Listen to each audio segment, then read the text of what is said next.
ಸೋಂದೆಯವರ ನೇತೃತ್ವ ಕಾರಣ ಅಂತ ಹೇಳಿದರೆ ಅತಿಶಯೋಕ್ತಿ ಆಗುವುದಿಲ್ಲ. ಅಂಥ ಚಿರಸ್ಮರಣೀಯ ಸೇವೆಗೈದಂತಹ ನಮ್ಮ ನಿಮ್ಮೆಲ್ಲರ ಪ್ರೀತಿಯ doctor V S Sonde sir ಅವರ ಭಾವಚಿತ್ರಕ್ಕೆ ಈಗ ಪುಷ್ಪ ನಮನ ಸಲ್ಲಿಸುತ್ತಿದ್ದಾರೆ. ಧನ್ಯವಾದಗಳು ಸರ್.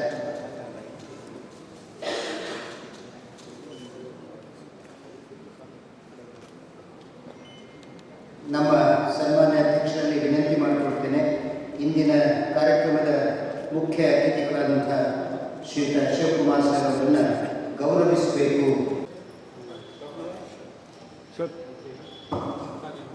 ಆರ್ ವಾಸುದೇವ್ ಸರ್ ಅವರು ಅಶೋಕ್ ಕುಮಾರ್ ಸರ್ ಅವರನ್ನು ತುಂಬ ಮುಕ್ತನಾಗಿ ಪರಿಚಯಿಸಿದ್ದಾರೆ ಅಂತಲೇ ಮಾತನಾಡಬಹುದು.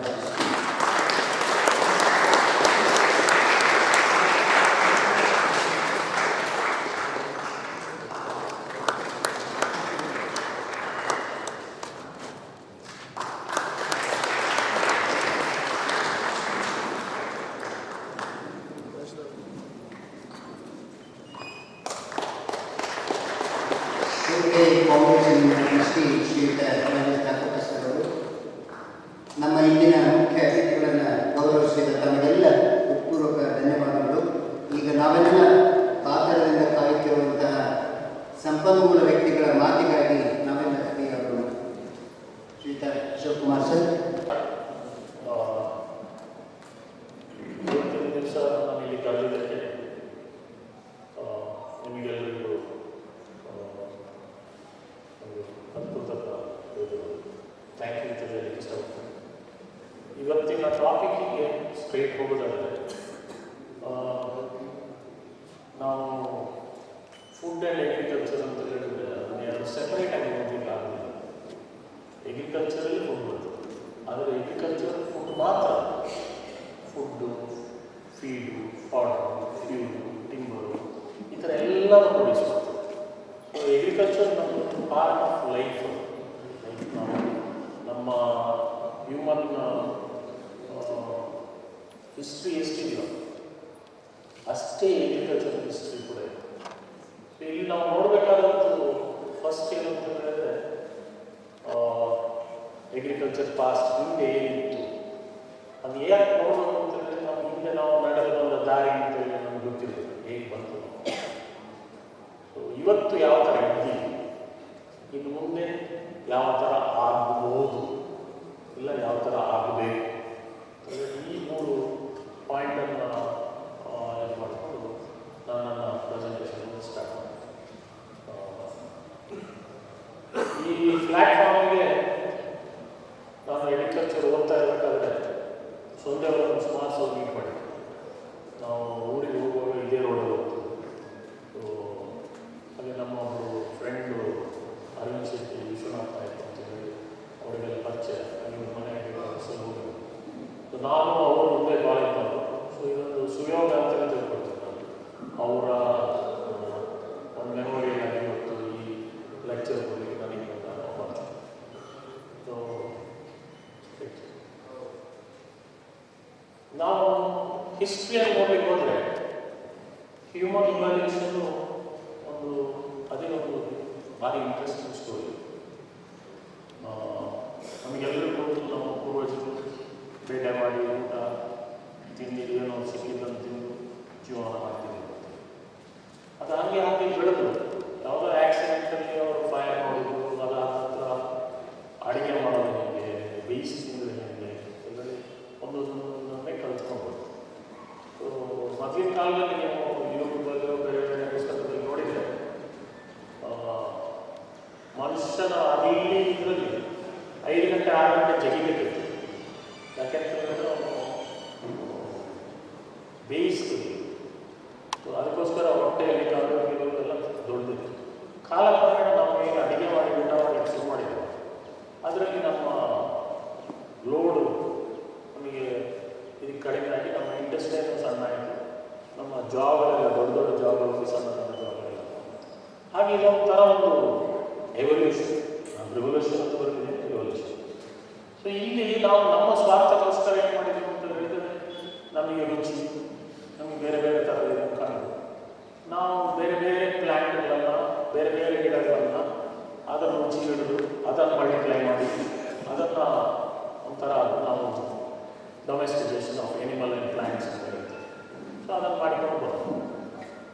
ಹೀಗೆ ಮಾಡಿಕೊಂಡು ನಾವು ಆವಾಗಿಂದ ನಮ್ಮ ಎಗ್ರಿಕಲ್ಚರ್ ನಮ್ಮ ಪಾರ್ಟ್ ಆಫ್ ಲೈಫಲ್ಲಿ ಬಂತು. ಇದು ಭಾಳ ಇಂಟ್ರೆಸ್ಟಿಂಗ್ ಸ್ಟೋರಿ. ಬೇಕಾದಷ್ಟು ರೆಫರೆನ್ಸ್ಗಳು, ವಿಡಿಯೋಗಳು ಯೂಟ್ಯೂಬಲ್ಲಿ ನೋಡ್ಬೋದು. ನಮಗೆ ಗೊತ್ತಿಲ್ಲದಿದ್ದು ಬೇಕಾದಷ್ಟು ಇದರಲ್ಲಿ ಕಾಣ್ತದೆ. ಸೊ ಅದಾದ ನಂತರ ನೆಕ್ಸ್ಟ್ ಒಂದು ಮೈಲಿಗಲ್ಲಿ ಏನು ಅಂತ ಹೇಳಿದರೆ, ನಾವು ಎನಿಮಲ್ ಮೇಲೆ ಡಿಪೆಂಡ್ ಆಗಿದ್ದು, ಎತ್ತಿನ ಗಾಡಿ, ಕುದುರೆ, ಈ ಥರ. ಇಂಡಸ್ಟ್ರಿಯಲ್ ರೆವಲ್ಯೂಷನ್ ಯಾವಾಗ ಬಂತೋ ಆವಾಗ ನಮಗೆ ಸ್ಟೀಮ್ ಇಂಜಿನ್ ಆಯಿತು. ಆಮೇಲೆ ಸ್ಟೀಮ್ ಇಂಜಿನ್ ನಂತರ ಕೋಲು ನಂತರ ಕೋಲು ಸ್ಟೀಮು, ಅದಾದ ನಂತರ ಪೆಟ್ರೋಲು, ಅದಾದ ನಂತರ ಡೀಸೆಲ್ ಅಂತ ಬಂತು. ನಾವು ಇವತ್ತಿನ ಪರಿಸ್ಥಿತಿಯಲ್ಲಿ ಎಲ್ಲಿವರೆಗೆ ಬಂದಿದ್ದೇವೆ ಅಂತ ಹೇಳಿದ್ರೆ, ಇನ್ನೂ ಏನಾದರೂ ಮುಂದೆ ಗಾಳಿಯಲ್ಲಿ ಹಾರುವಂಥ ಏನಾದರೂ ಟ್ರಾನ್ಸ್ಪೋರ್ಟೇಷನ್ ನೋಡೋ ಸ್ಟೇಜ್ಗೆ ನಾವು ಬಂದಿದ್ದೇವೆ. ಸೊ ಈ ಟ್ರಾನ್ಸ್ಪೋರ್ಟೇಷನ್ ಒಂದು ರೆವಲ್ಯೂಷನ್. ಈ ನಮ್ಮಲ್ಲಿ ಆ್ಯಕ್ಚುಲಿ ಪಪ್ಪಾಯ ಅದು ನಮ್ಮ ದೇಶದ, ನಮ್ಮ ಊರಿಂದ, ಇಲ್ಲಿರೋ ಬೇರೆ ಕಡೆ. ಕಾಫಿ ನಮ್ಮ ಊರಿಂದಲ್ಲ, ಅದು ಕೂಡ ಬೇರೆ ಕಡೆ ಬಂದಿದೆ. ಹಾಗೆ ಈ ಹಡಗುಗಳು ನಮ್ಮಲ್ಲಿ ಬರಕ್ಕೆ ಶುರುವಾಯಿತು. ಹಡಗಿನ ಜೊತೆಗೆ ಬೇರೆ ಬೇರೆ ಥರದ ಕಲ್ಚರ್ಗಳು, ಬೇರೆ ಬೇರೆ ಥರದ ಗಿಡಗಳು, ಬೇರೆ ಬೇರೆ ಥರದ ಇದನ್ನು ನಾವು ಅದನ್ನು ಮಲ್ಟಿಪ್ಲೈ ಮಾಡಲಿಕ್ಕೆ ಶುರು ಮಾಡಿದ್ದು. ನಮ್ಮಲ್ಲಿ ಇದ್ದಿದ್ದು ಅದೇ ಥರ ಬೇರೆ ಬೇರೆ ದೇಶಗಳು. ಅದರಲ್ಲಿ ಪೋರ್ಚುಗೀಸು, ಇಂಗ್ಲೀಷ್ನವರು, ಡಚ್ನವರು, ಇವೆಲ್ಲ ನಮ್ಮ ಗಿಡಗಳನ್ನು ಪ್ರಪಂಚದಲ್ಲಿ ಬೆಳೆಯಲು ತಗೊಂಡು ಶುರು ಮಾಡಿದ್ದಾರೆ. ಅದೇ ಥರ ಅಲ್ಲಿ ಇದ್ದಂಥದ್ದು ಇಲ್ಲಿ ನಮ್ಮ ದೇಶದಲ್ಲಿ ಕೂಡ. ಸೊ ಹಾಗೆ ನಾವು ಅದನ್ನು ನೋಡ್ಲಿಕ್ಕೆ ಹೋದಾಗ ಅಲ್ಲಿ ನಮಗೆ ವೆರೈಟೀಸ್ ಜಾಸ್ತಿ ನಮಗೆ. ಆಮೇಲೆ ನಾವು ಯಾವಾಗಲೂ ಎನಿಮಲ್ ಡಿಪೆಂಡೆಂಟ್ ಆಗಿ ಅಗ್ರಿಕಲ್ಚರ್ ಗ್ರೋಯಿಂಗ್ ಮಾಡೋದು ಯಾವುದೊಂದು ಇರಲಿ, ಅದು ಎನಿಮಲ್ ಡಿಪೆಂಡೆಂಟ್. ಕಾಲಕ್ರಮೇಣ ಎನಿಮಲ್ ಹೋಗಿ ನಮಗೆ ಟಿಲ್ಲರು, ಟ್ರ್ಯಾಕ್ಟರು, ಇದೆಲ್ಲ ಒಂದು ಸ್ವಾತಂತ್ರ್ಯ ಬರೋ ಪೀರಿಯಡ್ಗಳಲ್ಲಿ ಇಂಟ್ರಡ್ಯೂಸ್ ಆಗೋದು ಶುರುವಾಯಿತು. ಸೊ ನಾವು ಅರ್ಲಿ ಮೆಕ್ಯಾನಿಕೈಸೇಷನ್ ಅಂತ ಹೇಳಿದರೆ, ಇಂಡಿಪೆಂಡೆನ್ಸ್ ಬರುವ ಟೈಮಲ್ಲಿ ನಾವು ಟ್ರ್ಯಾಕ್ಟರ್ಗಳನ್ನು ಈಗಿರೋದನ್ನೆಲ್ಲ ನಾವು ನಮ್ಮ ದೇಶದಲ್ಲಿ ನೋಡಲಿಕ್ಕೆ ಶುರು ಮಾಡಿದ್ವಿ. ಸೊ ಅದರ ಜೊತೆಗೆ 1943ನೇ ಇಸ್ವಿ ಒಂದು ಇಂಡಿಯನ್ ಅಗ್ರಿಕಲ್ಚರ್ ಹಿಸ್ಟರಿ, ಹ್ಯೂಮನ್ ಹಿಸ್ಟ್ರಿಯಲ್ಲಿ ಕೂಡ ತೆಗೆಯೋಕ್ಕಾಗದಂಥ ಒಂದು ಇಸ್ವಿ. ಬೆಂಗಾಲಿ ಫೆಮೈನ್ ಅಂತ ಹೇಳ್ತೀವಿ ನಾವು, ಅಂದರೆ ಬರಗಾಲ. ಆ ಥರದ ಬರಗಾಲ, ಆ ಥರದ ಮಾರ್ಟಾಲಿಟಿ ಹ್ಯೂಮನ್ ಹಿಸ್ಟ್ರಿಯಲ್ಲಿ ಎಲ್ಲಿಯೂ ಆಗಿರಲಿಲ್ಲ. ಯಾಕಾಯಿತು ಅಂತ ಹೇಳಿದರೆ ಹಸುವಿಗೋಸ್ಕರ. ನಮಗೆ ಅಗ್ರಿಕಲ್ಚರನ್ನು ನಾವು ಇಂಟ್ರೆಸ್ಟ್ ತೋರಿಸಲಿಕ್ಕೆ ಕಾರಣ ಏನು ಅಂತ ಹೇಳಿದ್ರೆ, ನಮಗೆ ಹಸು. ನೀವು ಮನುಷ್ಯನಿಗೆ ಎಷ್ಟು ಕೊಟ್ಟರು, ಏನು ಕೊಟ್ಟರು ಸ್ಯಾಟಿಸ್ಫೈ ಮಾಡಲಿಲ್ಲ. ಆದರೆ ಹಸಿವು ನಿಲ್ಲಿಸಲಿಕ್ಕೋದು, ಅವನಿಗೆ ಒಂದು ಊಟ ಮಾಡಿ ಅವನಿಗೆ ಒಂದು ಉಪಚಾರ ಮಾಡಿ ಅವನಿಗೆ ಸ್ಯಾಟಿಸ್ಫ್ಯಾಕ್ಷನ್. ಸೊ ಈ ಹಸಿವು ಅಂತ ಹೇಳಿದ್ರೆ ನಾನ್ ಸ್ಟಾಪ್. ಬೆಳಿಗ್ಗೆ ತಿಂದರೆ ಮಧ್ಯಾಹ್ನ ಆಗುವ ಹಸಿ ಆಗ್ತದೆ, ಮಧ್ಯಾಹ್ನ ಊಟ ಮಾಡಿ ಸಾಯಂಕಾಲ ಆಗುವ ಹಸಿ ಆಗ್ತದೆ. ಸೊ ಈ ಹಂಗಾರನ್ನು ಎಷ್ಟು ಹೊತ್ತು ತಗೊಳ್ಳಿಕ್ಕೆ ನಿಲ್ಲಿಸಲಿಕ್ಕಾಗ್ತದೆ ಅಂತ ಹೇಳಿ ನನಗೆ ಒಂದು ಲಿಮಿಟೇಷನ್. ಕೆಲವು ದಿವಸಗಳೇ ತಡೆಯುವ ಚಾನ್ಸಸ್ ಇರ್ತದೆ, ಕೆಲವರು ಅದನ್ನು ತಡೆಯೋದಕ್ಕೆ ಚಾನ್ಸಸ್ ಇರೋದಿಲ್ಲ. ಸೊ ಹಾಗೆ ಅದಕ್ಕೋಸ್ಕರ ನಾವೇನು ಮಾಡಿದ್ರು, ಈ ಗ್ರೇನನ್ನು ಸ್ಟೋರೇಜ್ ಮಾಡಲಿಕ್ಕೆ ಶುರು ಮಾಡಿ. ಸೀಸನಲ್ಲಿ ಬೆಳೆ ಬರ್ತಿತ್ತು, ಅದನ್ನು ಸ್ಟೋರೇಜ್ ಮಾಡೋದು ಹೇಗೆ, ಯಾವ ಥರ ಎಲ್ಲಿ ಸ್ಟೋರೇಜ್ ಮಾಡಬೇಕು, ಸ್ಟೋರೇಜ್ ಮಾಡೋದು. ಇಂಡಿಪೆಂಡೆನ್ಸ್ ಬರೋ ಪೀರಿಯಡ್ಗೆ, ಅಂದರೆ ಈ Bengal famine plus world war, ಇದೆಲ್ಲ ಒಟ್ಟಿಗೆ ಸೇರಿ ನಮ್ಮ ಭಾರತ ದೇಶಕ್ಕೆ ಒಂದು ಇಂಡಿಪೆಂಡೆನ್ಸ್ ಬರಲಿಕ್ಕೆ ಕಾರಣ. ಸೊ ಆ ಪೀರಿಯಡಲ್ಲಿ ನಮ್ಮ ಪರಿಸ್ಥಿತಿ ಹೇಗಿತ್ತು ಅಂತ ಹೇಳಿದರೆ, ನಮ್ಮಲ್ಲಿ ಈಗ 80 ವರ್ಷದ ಮೇಲವರು ಯಾರೂ ಇಲ್ಲ. ಆದರೆ ನಾವು ಕೇಳಿದ್ದೀವಿ, ನಮ್ಮ ಅಪ್ಪ ಅಜ್ಜ ಎಲ್ಲ ಕೇಳಿದ್ದೀವಿ, ಎಷ್ಟೋ ಊರಲ್ಲಿ, ಎಷ್ಟೋ ಮನೆಗಳಲ್ಲಿ ಗಂಜಿ ಗತಿಯಲ್ಲಿಲ್ಲ ಅಂತ ಹೇಳ್ತೀವಿ. ಆ ಥರದ ಪರಿಸ್ಥಿತಿ ಇತ್ತು. ಬರ್ಮಾದಿಂದ, ಬೇರೆ ಬೇರೆ ದೇಶದಿಂದ ನಮಗೆ ಅಕ್ಕಿ ಬರ್ತಿತ್ತು. ನಮ್ಮಲ್ಲಿ ನಮಗೆ ಬೇಕಾದಷ್ಟು ಫುಡ್ ಗ್ರೇನ್ ನಮ್ಮ ಹತ್ರ ಇರಲಿಲ್ಲ. ಒಂಥರ ಹೇಗೆ ಅಂತ ಹೇಳಿದರೆ, 3 ಹೊತ್ತು ಹೊಟ್ಟೆ ತುಂಬಿಸುವುದೇ ಒಂದು ಅಚೀವ್ಮೆಂಟ್ ಥರ ಇತ್ತು. 3 ಹೊತ್ತು ಯಾರ ಮನೆಯಲ್ಲಿ ಹೊಟ್ಟೆ ತುಂಬಿಸೋ ಅವರು ಭಾಳ ಶ್ರೀಮಂತರು, ಭಾಳ ಏನು ಮುಂದುವರೆದವರು ಅಂತ ಹೇಳುವಂಥ ಪರಿಸ್ಥಿತಿ ಇತ್ತು. ಸೊ ನಿಮ್ಮ ಹಳೆ ನಿಮ್ಮಲ್ಲಿ ಕೇಳಿದರೆ 1 ಸೇರು ಅಕ್ಕಿ, 5 ಸೇರು ಅಕ್ಕಿ, 8 ಸೇರು ಅಕ್ಕಿ ಕೊಟ್ಟು ಒಂದೇ ಕಡೆ ಜಾಗ ಬಳಸ್ಕೊಂಡಿದ್ದು ಕಥೆಗಳು ಕೂಡ ಕೆಲವೆಲ್ಲ ಕಾಣಲಿಕ್ಕೆ ಸಿಗ್ತದೆ. ಸೊ ಈ ಪೀರಿಯಡ್ ಕಾಯಿನ್ ಹಾಕಿ ಕೊಟ್ಟರು ನಮಗೆ ರೇಷನ್ ಅಂತ. ಸೊ ಆ ರೇಷನ್ ನಮಗೆ ರೇಷನ್ ಕಾರ್ಡ್. ನಮಗೆ 1970 ಇಸ್ವಿ ತನಕ ಪಬ್ಲಿಕ್ ಡಿಸ್ಟ್ರಿಬ್ಯೂಷನ್ ಸಿಸ್ಟಮ್ ಹೆಚ್ಚು ಕಡಿಮೆ ಎಲ್ರಿಗೂ ಇತ್ತು. ಯಾರೊಬ್ಬರು ನಾವು ಪಬ್ಲಿಕ್ ಡಿಸ್ಟ್ರಿಬ್ಯೂಷನಿಂದ ಅನ್ನ ತಿಂದಿಲ್ಲ, ಸಕ್ಕರೆ ತಗೊಂಡಿಲ್ಲ, ಗೋಧಿ ಇದು ಮಾಡಿಲ್ಲ ಅಂತ ಹೇಳೋ ದುಡ್ಡಿದ್ದವರು ದುಡ್ಡಿಲ್ಲದಿದ್ದವರು ಎಲ್ರಿಗೂ ಪಬ್ಲಿಕ್ ಡಿಸ್ಟ್ರಿಬ್ಯೂಷನ್ ಸಿಸ್ಟಮಲ್ಲಿ ನಾವು ರೇಷನ್ ನಾವೆಲ್ಲರೂ ತಗೊಳ್ತೇವೆ. ಸೊ ಒಂಥರ ನಮ್ಮ ದೇಶವನ್ನು ಒಂದು ಹಂಗರ್ ಸ್ಟ್ರೈಕ್ ಕಂಟ್ರಿ ಅಂತ ಹೇಳಿ ಪ್ರಪಂಚದವರು ಎಲ್ಲರೂ ನೋಡ್ತಿದ್ರು. ಪ್ರಪಂಚದ ಬೇರೆ ಬೇರೆ ಕಡೆಯಿಂದ ನಮಗೆ ಬೇಕಾದಷ್ಟು ಇದೇನು ಏಡ್ಗಳೆಲ್ಲ ಬರ್ತಾ ಇದೆ. ಸೊ ಇದೆಲ್ಲ ತಡಿಬೇಕು ಅಂತೇಳಿ ಆವಾಗ ಸ್ವಾಮಿನಾಥನ್ ಆಗಿನ ಪ್ರೈಮ್ ಮಿನಿಸ್ಟರ್ ಪ್ರಪೋಸಲ್ ಕೊಟ್ಟು ಗ್ರೀನ್ ರೆವಲ್ಯೂಷನ್ ಅಂತ ಇದು ಮಾಡಿದ್ರು. ನಾನು ವಾಸುದೇವ್ ಇವರೆಲ್ಲ ನಾವು ಅಗ್ರಿಕಲ್ಚರ್ ಕಾಲೇಜಿಗೆ ಹೋಗಲಿಕ್ಕೆ ಅಗ್ರಿಕಲ್ಚರ್ ಕಾಲೇಜ್ ಸ್ಟಾರ್ಟ್ ಆಗಿದ್ದ ಕಾರಣವೂ ಆ ಗ್ರೀನ್ ರೆವಲ್ಯೂಷನಲ್ಲಿ ಹೋಗ್ತು. ಸೊ ಆವಾಗ ಅವ್ರು ಏನು ಮಾಡಿದ್ರು, ಅಗ್ರಿಕಲ್ಚರ್ ಎಜುಕೇಷನಲ್ಲೇ ಫಸ್ಟ್ ನಾವು ಸ್ಟ್ರೆಂಥನ್ ಮಾಡಬೇಕು, ಟೆಕ್ನಾಲಜಿನ ಸ್ಟ್ರೆಂಥನ್ ಮಾಡಬೇಕು. ಟೆಕ್ನಾಲಜಿನ ಸ್ಟ್ರೆಂಥನ್ ಮಾಡಿದರೆ ಆ ಸ್ಟ್ರೆಂಥನ್ ಟೆಕ್ನಾಲಜಿ ಎಲ್ಲ ಕಡೆ ಹಾಕಿ ಪ್ರೊಡಕ್ಟಿವಿಟಿ ಇನ್ಕ್ರೀಸ್ ಆಗ್ತದೆ, ವೆರೈಟಿವಿಟಿ ಇಂಪ್ರೂವ್ ಆಗ್ತದೆ ಅಂತೇಳಿ ಇಂಪ್ರೂವ್ಮೆಂಟನ್ನು ನೋಡುವುದು. ಇವತ್ತು ನಾವು ಮಾತಾಡುವಾಗ ಭಾಳ ಇದರಲ್ಲಿ ಮಾತಾಡ್ತಾರೆ. ಅಲ್ಲಿ ಏನಾದರೂ ಮಾತಾಡಿ ಹೋದಾಗ ನೀವು ಅಗ್ರಿಕಲ್ಚರಿಸ್ಟ್ ಅಂತ ಕೇಳಿದರೆ ನೀವೇನು ಸಾವಯವ ಅಗ್ರಿಕಲ್ಚರಿಸ್ಟ್ ಅಂತ ಕೇಳ್ತಾರೆ. ಸೊ ಅಲ್ಲಿ ಪ್ಲ್ಯಾಂಟಿಗೆ ಅದು ಸಾವಯವ ಕೆಮಿಕಲ್ಲು ಅಂತೇಳಿ ಡಿಫ್ರೆನ್ಷಿಯೇಟ್ ಮಾಡುವಂಥ ಇದು ಇರುತ್ತೆ. ನಾನು ಬೇಕಾದಷ್ಟು ಕಡೆ ಬೇಕಾದಷ್ಟು ಪ್ಲ್ಯಾಟ್ಫಾರ್ಮಲ್ಲಿ ನಾನು ಹೇಳ್ತೇನೆ. ನಮ್ಮಲ್ಲಿ ರೈತ ಏನು ಮಾಡ್ತಾನೆ ಅಂತ ಹೇಳಿದ್ರೆ ಕಿಸೆಗೆ ಎಷ್ಟು ದುಡ್ಡು ಉಂಟು ಅಂತೇಳಿ ನೋಡಿ, ಫರ್ಟಿಲೈಸರ್ ಅಂಗಡಿಯಲ್ಲಿ ಆ ದುಡ್ಡು ಎಷ್ಟು ಉಂಟು ಅಷ್ಟು ಫರ್ಟಿಲೈಸರ್ ಇಲ್ಲ ಕೆಮಿಕಲ್ ತಗೊಂಡು ನಾವು ಗಿಡಕ್ಕೆ ಎಷ್ಟು ಬೇಕು, ಗಿಡಕ್ಕೆ ಏನೇನು ಬೇಕು ಅದನ್ನು ಲಿಸ್ಟ್ ಮಾಡಿ ಅದಕ್ಕೆ ಬೇಕಾದಷ್ಟು ನಾವು ತಗೊಂಡು ಹೋಗೋದು ನಮಗೆ ಭಾರಿ ಕಡಿಮೆ ಅಂತ ಹೇಳಿದ್ರೆ ಭಾರಿ ಕಡಿಮೆ. ಈಗೇನೋ ಪ್ರಿಸೈಸ್ ಅಗ್ರಿಕಲ್ಚರ್ ಪ್ರಿಸಿಷನ್ ಅಗ್ರಿಕಲ್ಚರ್ ಅಂತ ಬಂದಾಗ ಇವತ್ತಿನ ದಿವಸದಲ್ಲಿ ಕಾಣ್ತೀವಿ. ನಮ್ಮಲ್ಲಿ ಇಲ್ಲೇ ಇರಬಹುದು ಎಷ್ಟೋ ಜನ ಅಡಿಕೆ ಬೆಳೆಗಾರರು ಇರಬಹುದು.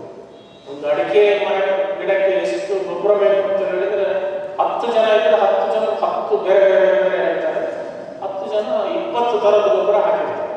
ಸೊ ಗಿಡಕ್ಕೆ ಏನು ಬೇಕು ಅಂತ ಹೇಳೋದು ನೋಡೋದು ಭಾರಿ ಕಡಿಮೆ.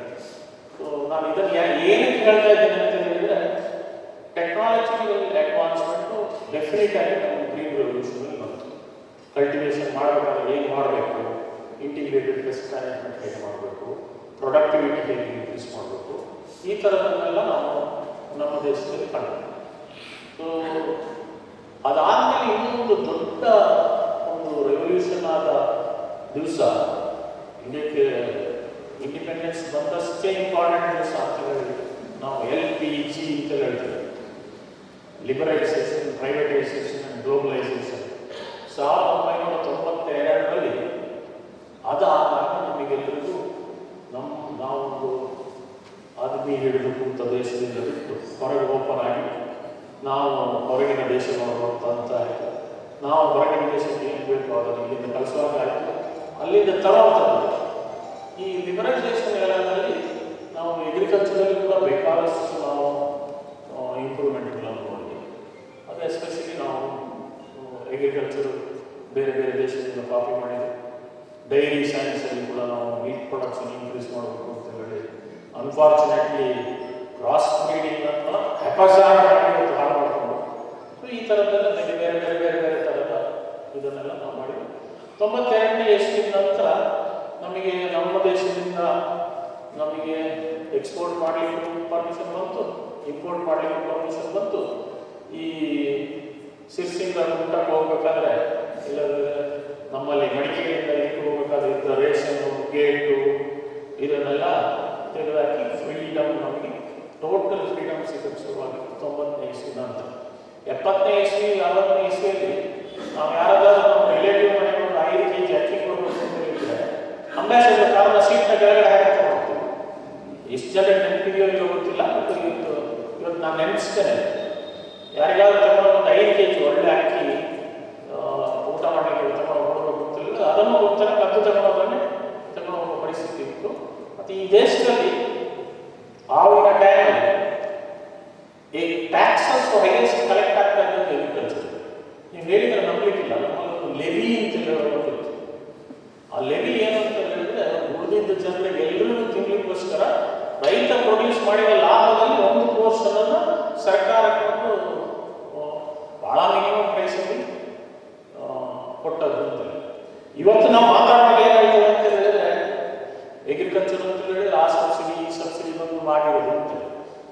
ಸಬ್ಸಿಡಿ ಬರಲಿಕ್ಕೆ ಕಾರಣ ಏನಂತ ಹೇಳಿದ್ರೆ ಈ years of exploitation of agriculture ಏನಾಗಿದೆ ಅದರಿಂದಾಗಿ ಇವತ್ತು ನಾವು ಈ ಪರಿಸ್ಥಿತಿಗೆ ಬರ್ತೀವಿ.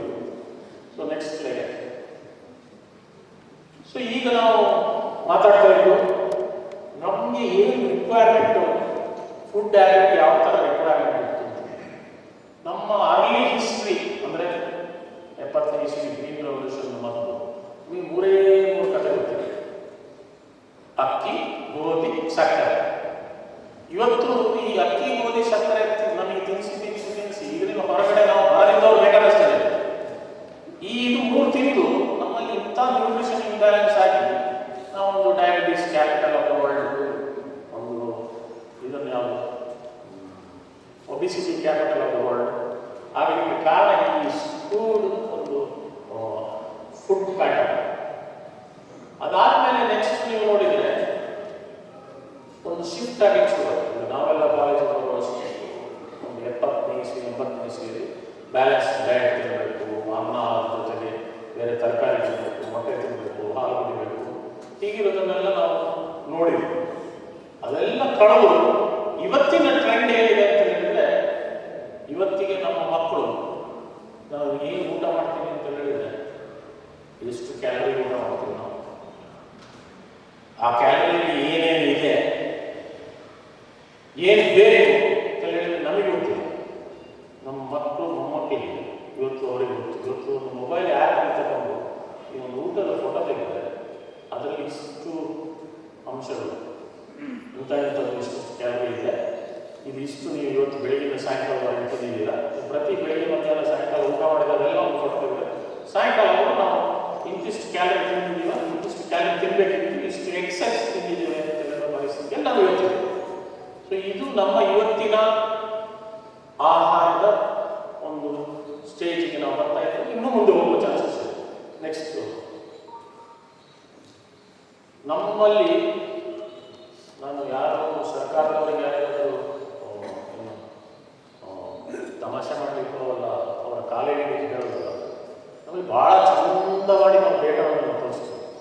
ಯಾವುದು ತೋರಿಸ್ಬೇಕಾದಂತ ತೋರಿಸೋದಿಲ್ಲ, ಯಾವ್ದು ತೋರಿಸ್ಬೇಕಾದಂತ ತೋರಿಸೋದಿಲ್ಲ. ಆಮೇಲೆ ಸತ್ಯ ಹೇಳುವಾಗ ಅರ್ಧದ ಸತ್ಯ ಹೇಳ. ಸೊ ಇವತ್ತಿನ ದಿವಸದಲ್ಲಿ ನಮ್ಮ ದೇಶದ ಆಹಾರದಲ್ಲಿ ಸ್ವಾವಲಂಬನೆ ಇದೆ ಅಂತ ನಾನೊಂದು ಸ್ಟೇಟ್ಮೆಂಟ್ ಮಾಡ್ತೀನಿ. ಇಲ್ಲಿ ಎಷ್ಟು ಜನ ಒಪ್ತೀರಿ? ಸ್ವಾವಲಂಬನೆ ಇದೆ ಅಂತ ಗೊತ್ತಿಲ್ಲ, ಸುಳ್ಳು ಇಲ್ಲ. ಇವತ್ತಿಗೆ ನಮ್ಮ ದೇಶದಲ್ಲಿ ನಾವು 100% ಫುಡ್ಡಲ್ಲಿ ಸೆಲ್ಫ್ ಸಫಿಷಿಯೆಂಟ್ ಇಲ್ಲ. ಅದು ಯಾವುದೇ ಸೆಲ್ಫ್ ಸಫಿಷಿಯೆಂಟ್ ಇದ್ದೀವಿ ಗೊತ್ತಾ? ಫುಡ್ ಗ್ರೇನ್ ಸಫಿಷಿಯೆನ್ಸಿ ಅಂದರೆ ಅದೊಂದೇ ಒಂದು ಪ್ರಾಬ್ಲಮ್. ಯಾವುದು ಸೀರಿಯಲ್ಸ್ ಅಂತ ಹೇಳ್ತೇವೆ ಒಂದು ಮಾತ್ರ, ಅಂದರೆ ಅನ್ನ, ಗೋಧಿ, ಅಕ್ಕಿ, ಜೋಳ ಇದರಲ್ಲಿ. ಅದು ಜೋಳದಲ್ಲಿ ಬರ್ತಿಲ್ಲ. ಕಳೆದ ವರ್ಷದಲ್ಲಿ ನಾವು ಇಂಪೋರ್ಟ್ ಮಾಡಿ ಈ ಎಕ್ಸ್ಪೋರ್ಟ್ ಮಾಡೋದನ್ನು ನಿಲ್ಲಿಸ್ತೀವಿ. ಸೊ ಇದು ಯಾವ ಥರ ಅಂತ ಹೇಳಿದರೆ ಚಪ್ಪಾಳೆ ತರಿಸ್ಕೊಳ್ಳಿಕ್ಕೆ ಏನೆಲ್ಲ ಬೇಕು ಆ ಥರ ಭಾಷಣ ನಮ್ಮ ಸರ್ಕಾರಿ ಅಧಿಕಾರಿಗಳು ಮಾಡ್ತಾರೆ. ಅವರ ಅಧಿಕಾರಿಗಳು ಹೇಳಿಕೊಂಡು ರಾಜಕೀಯದವರು ಮಾಡ್ತಾರೆ. ನಾವು ಅದನ್ನು ಒಂದು ಸ್ಟೆಪ್ ಫರ್ದರ್ ಹೋಗಿ ಅದನ್ನು ಇವತ್ತಿನ ದಿವಸದಲ್ಲಿ ನಾವು ಇವತ್ತೇನಾದರೂ ಒಂದು ಸತ್ಯನ ಸುಳ್ಳು ಅಂತ ಹೇಳಿ ಜಾಸ್ತಿ ಬೇಕಾಗುತ್ತೆ. ಯಾಕೆಂತ ಹೇಳಿದ್ರೆ ನಮ್ಮ ಕೈಯಲ್ಲೇ ಮೊಬೈಲ್ ಇರ್ತದೆ. ನಾವು ಊರಿಗೆ ಹೋಗಿ ಏನು ಅದರದ್ದು ಏನು ಡೇಟಾ ಎಷ್ಟು ಏನು ಅಂತೇಳಿ ಹುಡುಕಬೇಕು ಅಂತ ಹೇಳಿ ನಮ್ಮಲ್ಲಿ ಕ್ಲೀನಾಗಿ ನೋಡ್ತಾ ಇದ್ದೇವೆ. 2328.9 ಮಿಲಿಯನ್ ಟನ್ ಅಂತ ಈ ನಾವು ಭಾಷಣ ಮಾಡುವಾಗ ಎಷ್ಟು ಕ್ಯೂಸಿಕ್ಸ್ ನೀರು ಅಂತೇಳಿ ಭಾಷಣ ಮಾಡ್ತಾರೆ. ಆ ಒಂದು ಕ್ಯೂಸಿಕ್ಸ್ ಹೇಳಿದ್ರು ಎಷ್ಟು ಲೀಟ್ರು ಅಂತೇಳಿ ಕೇಳಿದ್ರೆ ಅವರಿಗೆ ಗೊತ್ತಿರೋದು ಭಾಷಣ ಮಾಡ್ತಾರೆ. ಅದೇ ಥರ ಈ 328.9 ಮಿಲಿಯನ್ ಟನ್ ಅಂತೇಳಿ ಬರೆದಿರಲ್ಲ, ಇದನ್ನು 365 ನೀವು ಭಾಗಿಸಿ ಅಂದರೆ 1 ಮಿಲಿಯನ್ ಟನ್ನಿಂದಲೂ ಕಡಿಮೆ ನಮಗೆ ಒಂದು ದಿವಸಕ್ಕೆ ನಮ್ಮಲ್ಲಿ ಗ್ರೈನ್ ಇದೆ. ನಮ್ಮ ದೇಶದಲ್ಲಿ ಗ್ರೈನ್ ಇದೆ ಅಂದರೆ ಇಡೀ ದೇಶದಲ್ಲಿ ನಮಗೀಗ ಕರ್ನಾಟಕ ಇಲ್ಲ ಉತ್ತರ ಕನ್ನಡದಲ್ಲಿ ನೋಡಿದರೆ ನಾವು ಇವತ್ತು ಇಲ್ಲಿ ಏನು ಉತ್ಪತ್ತಿ ಆಗುವ ಫುಡ್ ಗ್ರೈನ್ ಇದೆ ನಾವು ಇಲ್ಲಿ ಗ್ರಾಸ್ಲಿ ಡೆಫಿಸಿಟ್. ಇದು ನಾವು ಪಂಜಾಬಿಂದು, ಆಂಧ್ರ ಪ್ರದೇಶದ್ದು, ಉತ್ತರ ಪ್ರದೇಶದ್ದು ಎಲ್ಲ ಸೇರಿ ಒಂದು ಎವರೇಜ್ ಫಿಗರಲ್ಲಿ ನಾವು ಏನು ಹೇಳ್ತೇವೆ ಅಂತ ಹೇಳಿದ್ರೆ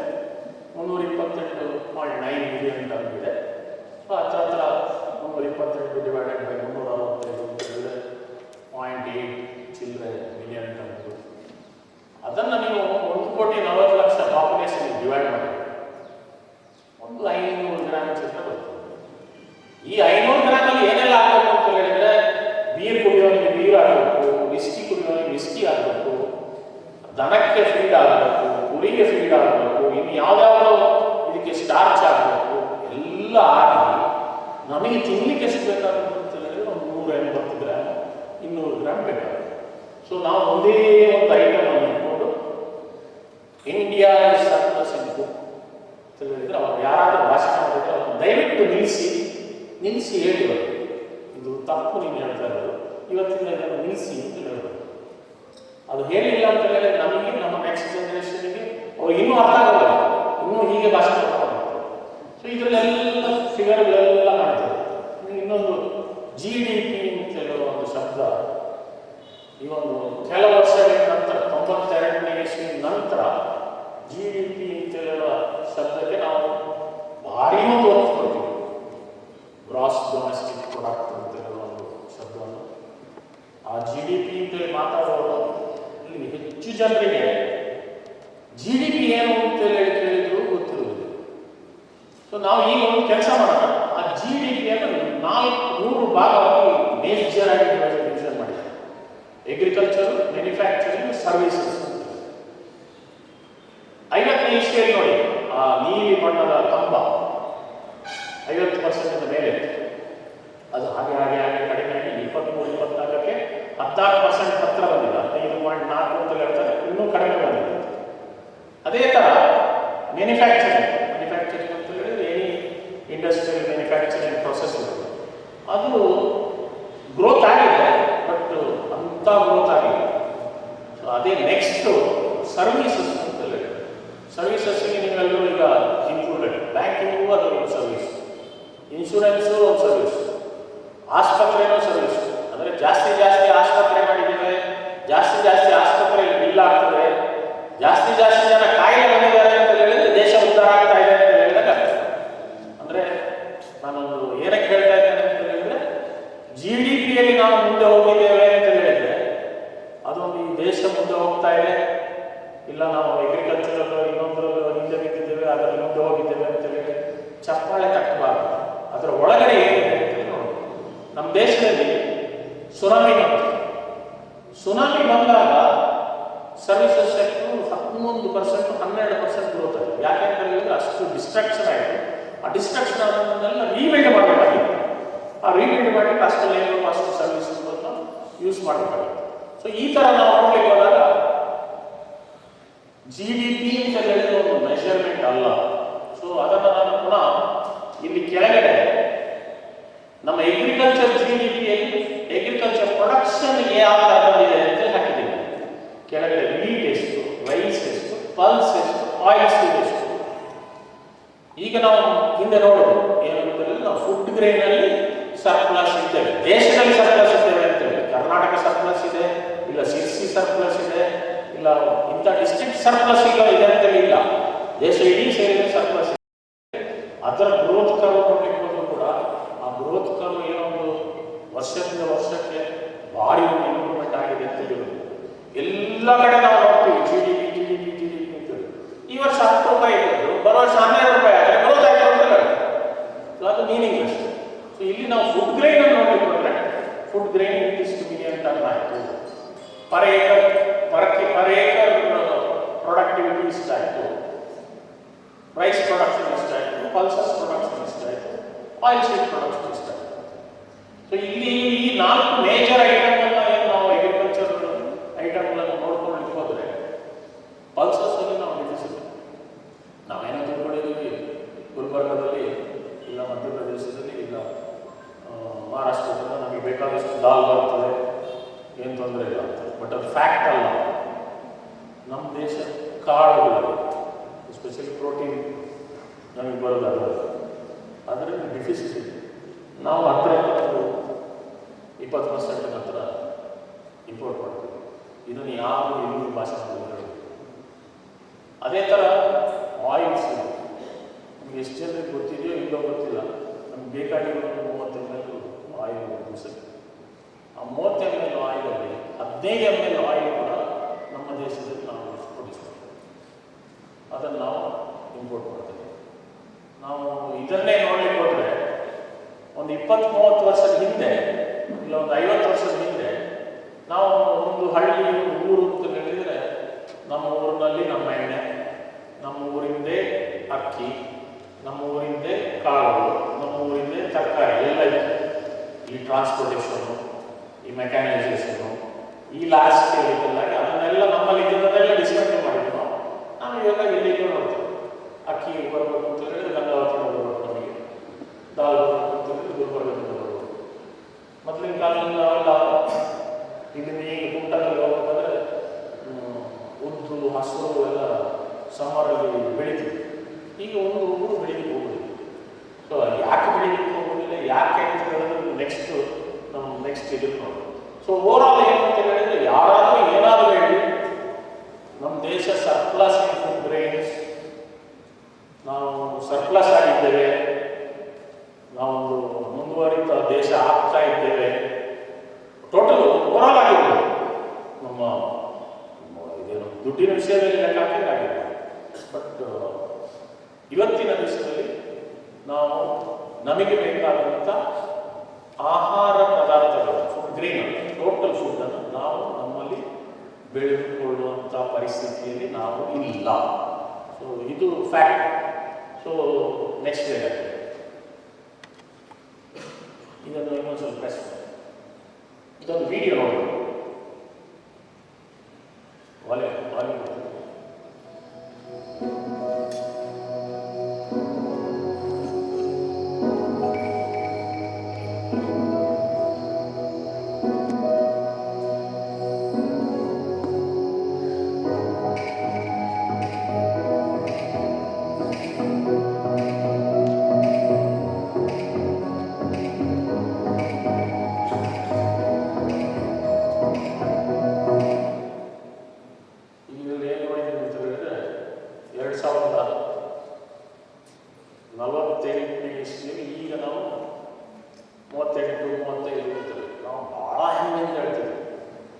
ನಮ್ಮ ದೇಶ ಏನು ದೇಶ, ನಮ್ಮಲ್ಲಿ ಹೆಂಗೆ ಪಾಪ್ಯುಲೇಷನ್ ಎಷ್ಟಿದೆ, ನಮ್ಮ ಹೆಂಗೆ ಪಾಪ್ಯುಲೇಷನಲ್ಲಿ ನಾವು ಇಂಥದ್ದು ಮಾಡಿದ್ದೇವೆ, ನಾವು ರೆವಲ್ಯೂಷನ್ ಮಾಡಿದ್ದೇವೆ ಅಂತೇಳಿ. ಅದಕ್ಕೆ ಯಾರಿಗೆ ನೀವು ಥ್ಯಾಂಕ್ಸ್ ಹೇಳಬೇಕು ಅಂತ ಹೇಳಿದ್ರೆ, ನಮ್ಮ ಅಪ್ಪ ನಮ್ಮ ಅಜ್ಜ 4 ಮಕ್ಕಳು 3 ಮಕ್ಕಳು ಮಾಡಿದ್ರಲ್ಲ, ಅವರಿಗೆ ಫಸ್ಟ್ ಥ್ಯಾಂಕ್ಸ್.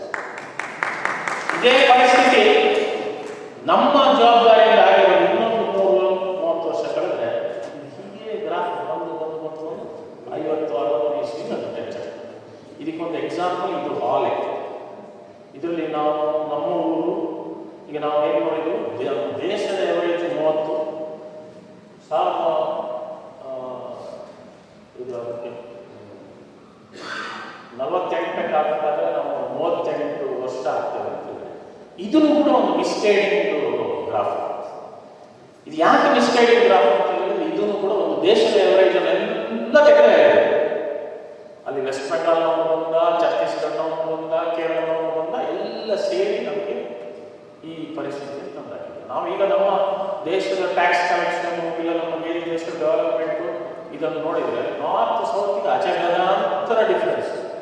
ಇನ್ಫ್ಯಾಕ್ಟ್ ನಾವು ಸೌತ್ ಇಂಡಿಯಾದಲ್ಲಿ ಅದು ನಮ್ಮ ಕರ್ನಾಟಕ ಇಲ್ಲ ತಮಿಳುನಾಡು ಇಲ್ಲ ಮಹಾರಾಷ್ಟ್ರ ಗುಜರಾತ್ ನಾವು ಪ್ರೌಡಾಗಿರೋದು. ನಮ್ಮ ಪ್ಯಾರಾಮೀಟರ್ ಎಷ್ಟು ಚೆನ್ನಾಗಿದ್ದಾರೆ ಅಂತ ಹೇಳಿದ್ರೆ, we are as good or maybe better than many developed countries in the world ಅಂತ ಹೇಳೋದು.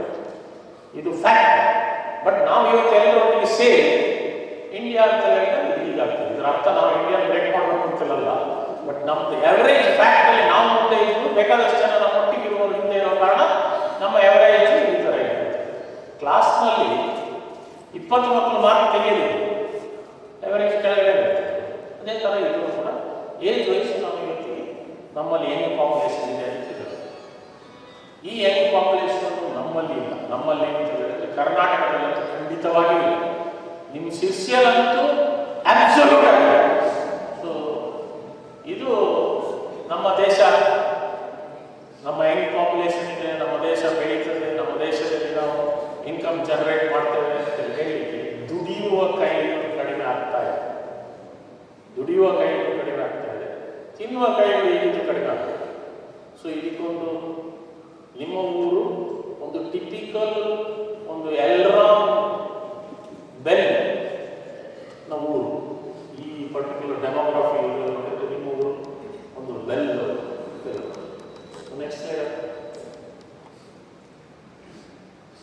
ನೆಕ್ಸ್ಟ್ ಇನ್ನೊಂದ್ಸಲ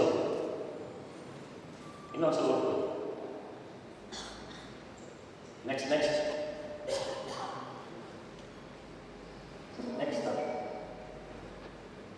ಇದನ್ನು ಪ್ಲೇ ಮಾಡಿ. ಈಗ 50ನೇ ಇಸ್ವಿಯಲ್ಲಿ ನಾವು ಏನಿದ್ರು 55ನೇ ಇಸ್ವಿಯಲ್ಲಿ ಏನಾದ್ರು ಇನ್ನು ಮುಂದೆ ಏನಾಗ್ತದೆ 2050 ಜಾಸ್ತಿ ಇಲ್ಲ, ಇನ್ನೊಂದು 20 ವರ್ಷ.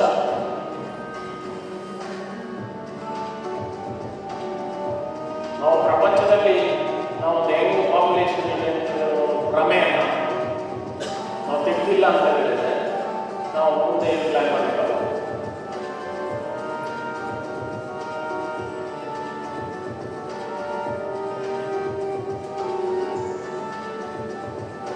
ನೀವು ಜಪಾನ್ ದೇಶಕ್ಕೆ ಹೋದರೆ 80 ವರ್ಷ 85 ವರ್ಷ 90 ವರ್ಷದವರೆಗೂ ಕೆಲಸ ಮಾಡಬೇಕು.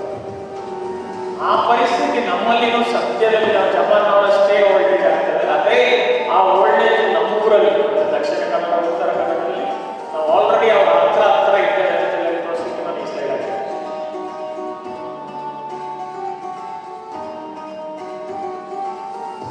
ಈಗ ನಾವು ಹೇಳೋದು 30 ವರ್ಷ ನಮ್ಮದು ಎವರೇಜ್, ಅದು ಭಾರತದ ಎವರೇಜ್. ನಮ್ಮ ಊರಿನಲ್ಲಿ ನಾವು ಎಷ್ಟೋ ಕಡೆ ಫಂಕ್ಷನ್ಗಳಿಗೆ ಹೋಗ್ತೇವೆ, ಜನ ಭಾಷಣ ಮಾಡ್ತಾರೆ. ಭಾಷಣ ಮಾಡೋದು ಏನಂತ ಹೇಳಿದ್ರೆ ಜನ ಚಪ್ಪಾಳೆ ತಗೊಳ್ಳಿಕ್ಕೆ ಮತ್ತೆ ಅದನ್ನು ಆ ಮನುಷ್ಯನ ಭಾಷಣ ಚೆನ್ನಾಗಿದೆ ಅಂತ ಹೇಳಿ ಹೇಳ್ಸ್ಕೊಂಡಿದ್ದಲ್ಲದೆ ಫ್ಯಾಕ್ಟನ್ನು ಒಂದು ಡಿಸ್ಮೆಂಟಲ್ ಮಾಡಿ ಇದು ಫ್ಯಾಕ್ಟ್ ಅಂತ ಹೇಳಿ ತೆಗೆದು. ಸೊ 28ನೇ ಇಸ್ವಿ ಬಂದು 31 ವರ್ಷ ಹಾಗೆ ಹೋದರೆ ನಾವು ಹತ್ರ ಜಪಾನು, ಚೈನಾ, US ಒಟ್ಟೊಟ್ಟಿಗೆ ನಾವು ಇರ್ತೀವಿ. ಇನ್ನೊಂದು 20 ವರ್ಷ ನಾವೇನು ದೊಡ್ಡ ಒಂದು ಅಡ್ವಾಂಟೇಜ್ ಇರುತ್ತೆ. ಈಗ ನಿಮ್ಮಲ್ಲೇ ಬೇಕಾದಷ್ಟು ಸಂಸ್ಥೆಗಳಿರ್ಬೋದು, ನೀವು ಆಲ್ರೆಡಿ ಪ್ರೆಷರ್ ಬಂದಿರ್ಬೋದು, ಹೊಸ ಎಂಪ್ಲಾಯ್ಮೆಂಟ್ ಬೇಕು, ರಿಟೈರ್ಡ್ ಆಗ್ತಾರೆ ಅಂತ ಹೇಳಿದ್ರೆ ಆ ಜಾಗಕ್ಕೆ ಈಗಲೇ ಶಾರ್ಟೇಜ್ ಆಫ್ ಲೇಬರ್ ಅಂತ ಹೇಳುವಂಥ ಪರಿಸ್ಥಿತಿ ಬರ್ತದೆ. ನೆಕ್ಸ್ಟ್ ಲೈಡ್.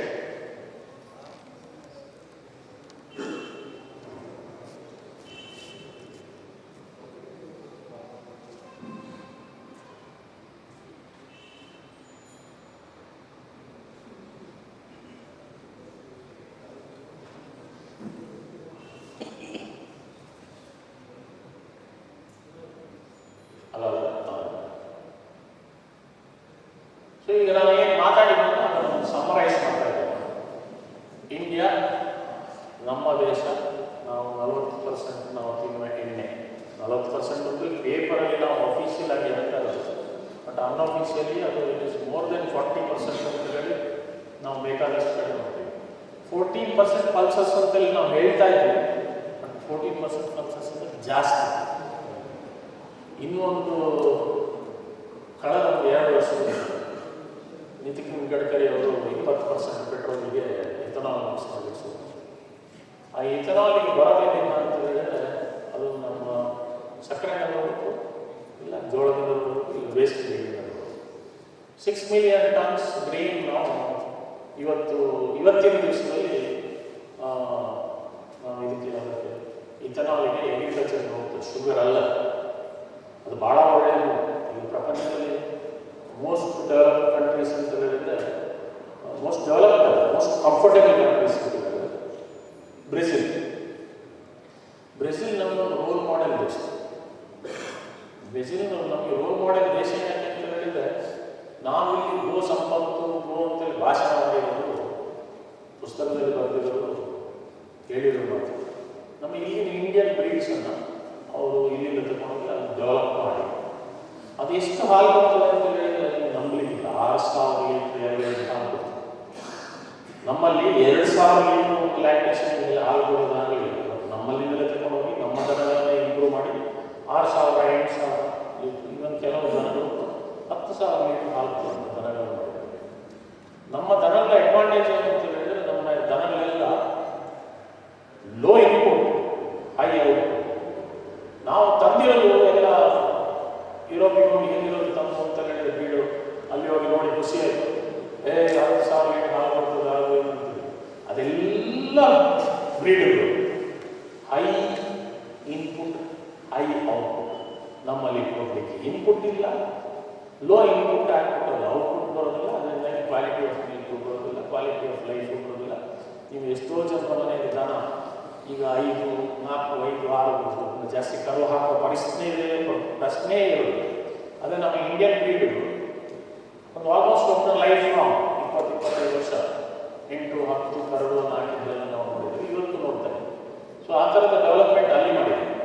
ಅವರು ಇನ್ನೊಂದು ಡೆವಲಪ್ಮೆಂಟ್ ಏನು ಮಾಡಿದ್ದಾರೆ ಅಂತ ಹೇಳಿದ್ರೆ, ಪೆಟ್ರೋಲಿಗೆ ಬಹಳ ವರ್ಷದ ಮೊದಲೇ 80% ಇಥನಾಲ್ ಮಿಕ್ಸ್ ಮಾಡ್ತಾರೆ. 80% ಇಥನಾಲ್ ಕೂಡ ಅವರು ಅಗ್ರಿಕಲ್ಚರಿಂದಲೇ ಪ್ರೊಡ್ಯೂಸ್ ಮಾಡಿ ಅವರ ಗಾಡಿಗೆ ಅವ್ರ ಪೆಟ್ರೋಲ್ ಹಾಕುವಾಗ ಅದರಲ್ಲಿ 20% ಗ್ಯಾಸ್ 80% ಇಥನಾಲ್ ಹಾಕಿ ಮಾಡಿದ್ದಾರೆ. ಸೊ ಅವರು ಸೆಲ್ಫ್ ಸಫಿಷಿಯೆಂಟ್ ಅಲ್ಲ, ಅವರಲ್ಲಿ ಏನು ರಿಸರ್ವ್ ಇಲ್ಲ, ಅದು ಮುಟ್ಟುವುದಿಲ್ಲ. ಸೊ ಅಷ್ಟು ಇದಾಗಿದೆ. ಇದೇ ಲಾಜಿಕನ್ನು ನಾವು ನಮ್ಮಲ್ಲಿ ಎಷ್ಟೋ ವರ್ಷದ ಹಿಂದೆ ಮಾಡ್ತಿದ್ದೇವೆ. ನಾವು ಕೂಡ ಸೆಲ್ಫ್ ಸಫಿಷಿಯೆಂಟ್ ಆಗೋದಿಲ್ಲ. ಆಗಿನ ಅಟ್ಲೀಸ್ಟ್ ಇವತ್ತಾದರೂ ನಾವು 20% ಇಥನಾಲ್ ಮಿಕ್ಸ್ ಮಾಡಿರೋ ಲೆವೆಲ್ಗೆ ಬಂದಿದ್ದೀವಿ. ಮುಂದೆಗೆ ಒಂದು ದಿವಸ 80% ಆಗ್ಬೋದು ಅಂತ ಕಾಣ್ತೇವೆ.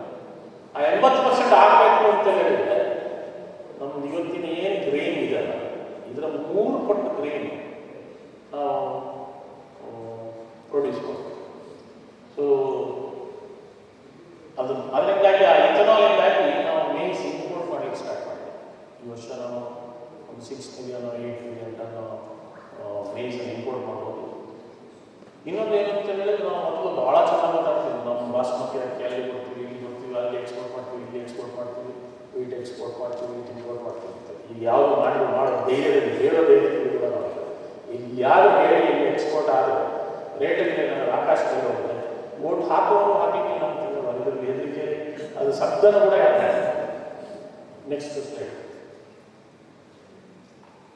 So all is not well ಅಂತ ಹೇಳೋದಕ್ಕೆ ಒಂದು ಈ slide. India claims self sufficient in production, but facts is otherwise. ಇದು ಬೇಕಾದಷ್ಟು ಫಾರ್ಮಲ್ಲಿ ಕೂಡ ನಾವು ಇದು ಮಾಡಿದ್ದೇವೆ. ಅಲ್ಲೇ ಆ ಕಾಲದಲ್ಲಿ ಡೊಮೆಸ್ಟಿಕ್ ಅವೈಲಬಿಲಿಟಿಗೆ, ಡೊಮೆಸ್ಟಿಕ್ ಇಂಪೋರ್ಟ್ಗೆ, ಟೋಟಲ್ ಅವೈಲಬಿಲಿಟಿಗೆ, ಪರ್ ಕ್ಯಾಪಿಟಾ ಕನ್ಸಂಪ್ಷನ್ ಇದು ಈ ಗ್ರಾಫ್ ನೋಡಿ, ಇದು ಪರ್ ಕ್ಯಾಪಿಟಾ ಕನ್ಸಂಪ್ಷನ್ ಗ್ರಾಫ್. ಇದು ಮೇಲೆ ಹೋಗ್ತದೆ. ಅಂದರೆ ನಾವೆಲ್ಲರೂ ಇವತ್ತು ಏನು ಮಾತಾಡ್ತಾ ಇರಬೇಕಾದ್ರೆ ನಾವೆಲ್ಲ ತಿನ್ನುವ ಕ್ವಾಲಿಟಿ ಎರಡರಲ್ಲಿ ನಾವು ಜಾಸ್ತಿ ಡಿಮಾಂಡ್ ಬರ್ತದೆ. ನಾವು ಬೇರೆ ಯಾವುದೆಲ್ಲ ಇಂಪೋರ್ಟ್ ಮಾಡ್ತೀವಿ ಅಂತ ಒಂದು ಇದರಲ್ಲಿ ಒಂದು ಗ್ಲಾನ್ಸ್ ಇದೆ, ಬಟ್ ಲಿಸ್ಟ್ ದೊಡ್ಡದಿದೆ. Next slide. ಇದು ನಮ್ಮದು ಪರಿಸ್ಥಿತಿಯನ್ನು ಚೆನ್ನಾಗಿದೆ. ನಾವು 50ನೇ ಇಸ್ವಿಯಲ್ಲಿ 72% ಜನ ಅಗ್ರಿಕಲ್ಚರಲ್ಲಿ ಲೇಬರ್ ಎಂಪ್ಲಾಯ್ ಆಗಿತ್ತು. ಇವತ್ತು 43 ಅಂತೇಳಿ, ಇವತ್ತು ಲೆಸ್ ದೆನ್ 40 ಅಂತೇಳಿ ಆಲ್ ಇಂಡಿಯಾ ಅವರೇಜ್. ನಮ್ಮ ಕರ್ನಾಟಕದ ಅವರೇಜು ನಾವು ಆಲ್ಮೋಸ್ಟ್ 0 ಬಂದಿರ್ಬೋದ. ಯಾಕೆಂದರೆ ನಾವು net importer of labour. So ನಮ್ಮಲ್ಲಿ ಅಗ್ರಿಕಲ್ಚರಿಗೆ ಲೇಬರ್ ಇಲ್ಲ ಅಂತ ಹೇಳುವ ಡೆಫಿನೇಷನ್ ಅನ್ನು ಇವತ್ತು ನಾವು ಹೇಳ್ಬೋದು. ಸೊ ಇದು ಹೀಗೆ ಡಿಕ್ರೀಸ್ ಆಗ್ತಾ ಇದೆ, ಸರ್ವಿಸ್ ಸೆಕ್ಟರ್ ಇನ್ಕ್ರೀಸ್ ಆಗ್ತಾ ಇದೆ.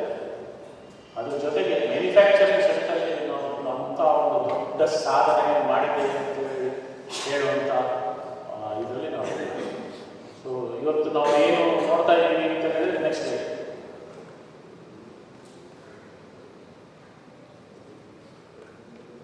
ಸೊ ನಮಗೊಂದು ಚಾಲೆಂಜ್. ಇಷ್ಟರವರೆಗೆ ನಾನು ಪಾಸ್ಟ್ ಪ್ರೆಸೆಂಟ್ ನಾನು ಮಾತಾಡಿರೋದು. ಇನ್ನು ಮಾತಾಡಲಿಕ್ಕೆ ನೆಕ್ಸ್ಟ್ ದಿನ ಇದಕ್ಕೆ ನಾನು ಮಾತ್ರ ಮಾತಾಡೋದಿಲ್ಲ, ನೀವು ಕೂಡ ನನ್ನೊಟ್ಟಿಗೆ ಸೇರಿ ಮಾಡ್ಬೋದು. ಸೊ ನಮ್ಮ ಪಾಪ್ಯುಲೇಷನು 2050ನೇ ಇಸ್ವಿಗಾದ್ರೆ ಆಗಬೇಕಂತ ಹೇಳಿದ್ರೆ 9 ಮಿಲಿಯನ್ ಆಗಿದೆ. ಈ 9 ಮಿಲಿಯನ್ ಆಗಬೇಕಾದ್ರೆ ಇಂಡಿಯಾದಲ್ಲಿ 2 ಮಿಲಿಯನ್ ಆಗಿದೆ. ನೆಕ್ಸ್ಟ್, ಇದು ಇಂಪಾರ್ಟೆಂಟ್. ನಾವು ಒಂದು ದಿವಸಕ್ಕೆ 3,000 ಕ್ಯಾಲರಿ ನಮಗೆ ತಿನ್ನಲಿಕ್ಕೆ ಬೇಕು. ಸೊ ಈ 3,000 ಕ್ಯಾಲರಿ ತಿನ್ನಲಿಕ್ಕೆ ಬೇಕಾದಷ್ಟನ್ನು ನಾವು ನಮ್ಮ ಅಗ್ರಿಕಲ್ಚರಲ್ಲಿ ನಾವು ಪ್ರೊಡ್ಯೂಸ್ ಮಾಡ್ತಾ ಇದ್ದೇವೆ ಅಂತ ಹೇಳಿದ್ರೆ ಸೆಲ್ಫ್ ಸಫಿಷಿಯೆಂಟ್ ಅಂತ ಅಷ್ಟು ಹೇಳದೆ ನಾವು ಹೇಳೋದು ತಪ್ಪು. ಈ 3000 ಕ್ಯಾಲರಿ ವಿಸ್ಕಿ ಬಿಯರು ಇದೆಲ್ಲ ಬರಲಿಲ್ಲ, ಬರೀ ಊಟ ಮಾತ್ರ ಮಾತಾಡ್ತಾರೆ, ಮಿನಿಮಮ್ ಇದು ಮಾತ್ರ. ನೆಕ್ಸ್ಟ್ ಈಗ ಇದನ್ನು ನೋಡೋಣ. ನಾವು ಒಂದು ಬೇರೆ ಬೇರೆ ಥರ ಪಾಪ್ಯುಲೇಷನ್ ನಾವು 3000 ಕ್ಯಾಲರಿ ಅಂತ ಹೇಳಿದ್ರೆ ಯಾವುದು ಎಷ್ಟು ಗ್ರಾಮ್ ಬೇಕು ಅಂತ ಹೇಳಿ ಲೆಕ್ಕ ಹಾಕಿ ನಿಮಗೆ ಕಾಣ್ತದೆ. ನೀವು ಈ ಪಿಕ್ಚರನ್ನು ಫೋಟೋ ತಗೊಂಡು ದಿವಸ ನೋಡಿದ್ರು ತಪ್ಪಿಲ್ಲ.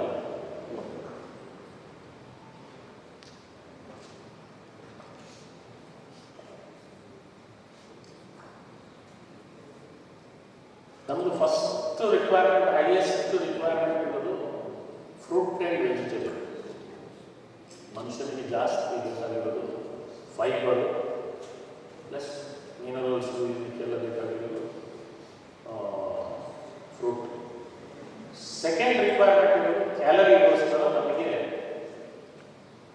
ಕಾರ್ಬೋಹೈಡ್ರೇಟು ಫೈಬರ್ ಹೆಚ್ಚಿದ್ರೆ ಇನ್ನೂ ಒಳ್ಳೆಯದು.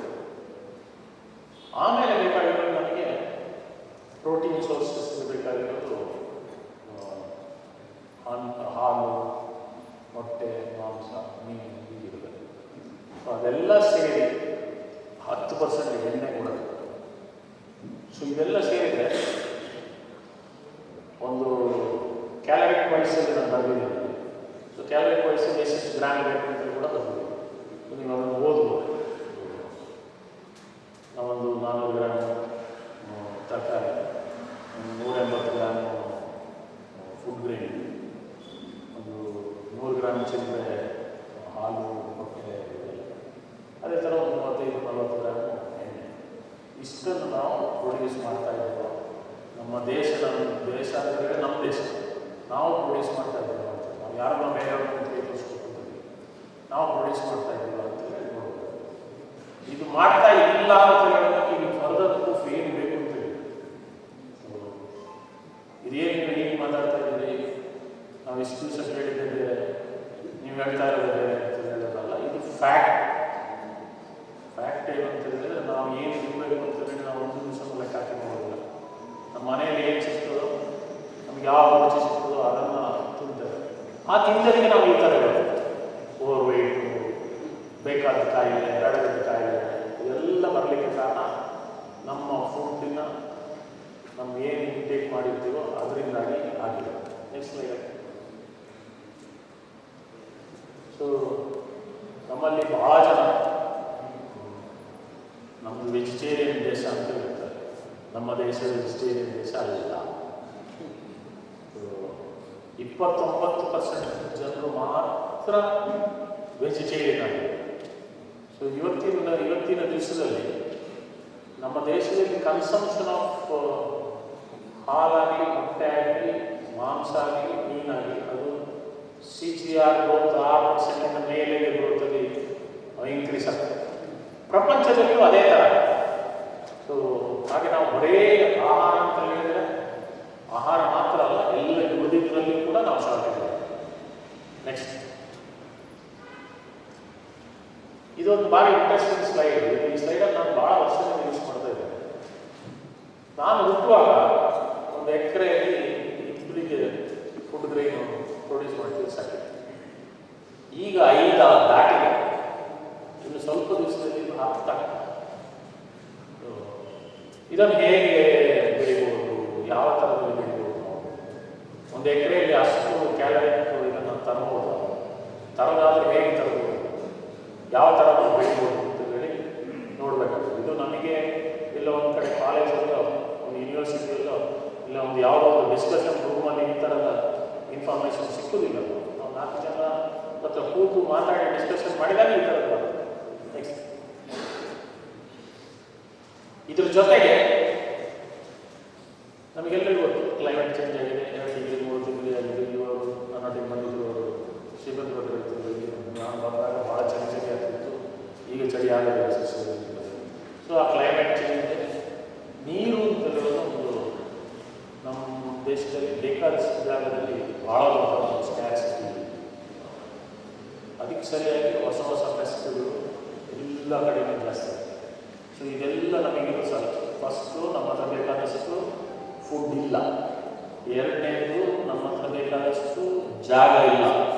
ಮೂರನೇದು, ನಮ್ಮ ಜಾಗದಲ್ಲಿ ಬೇಕಾದಂಥ ವೆದರ್ ಆಗಲಿ ನೀರಾಗಲಿ ಇಲ್ಲ. ಅದಲ್ಲದೆ ನಮ್ಮಲ್ಲಿ ಬೇಕಾದಷ್ಟು ಕ್ರಿಮಿಕೀಟಗಳು ಜಾಸ್ತಿ ಜಾಸ್ತಿ ಜಾಸ್ತಿ ಜಾಸ್ತಿ ನಮ್ಮ ಪರಿಸ್ಥಿತಿ.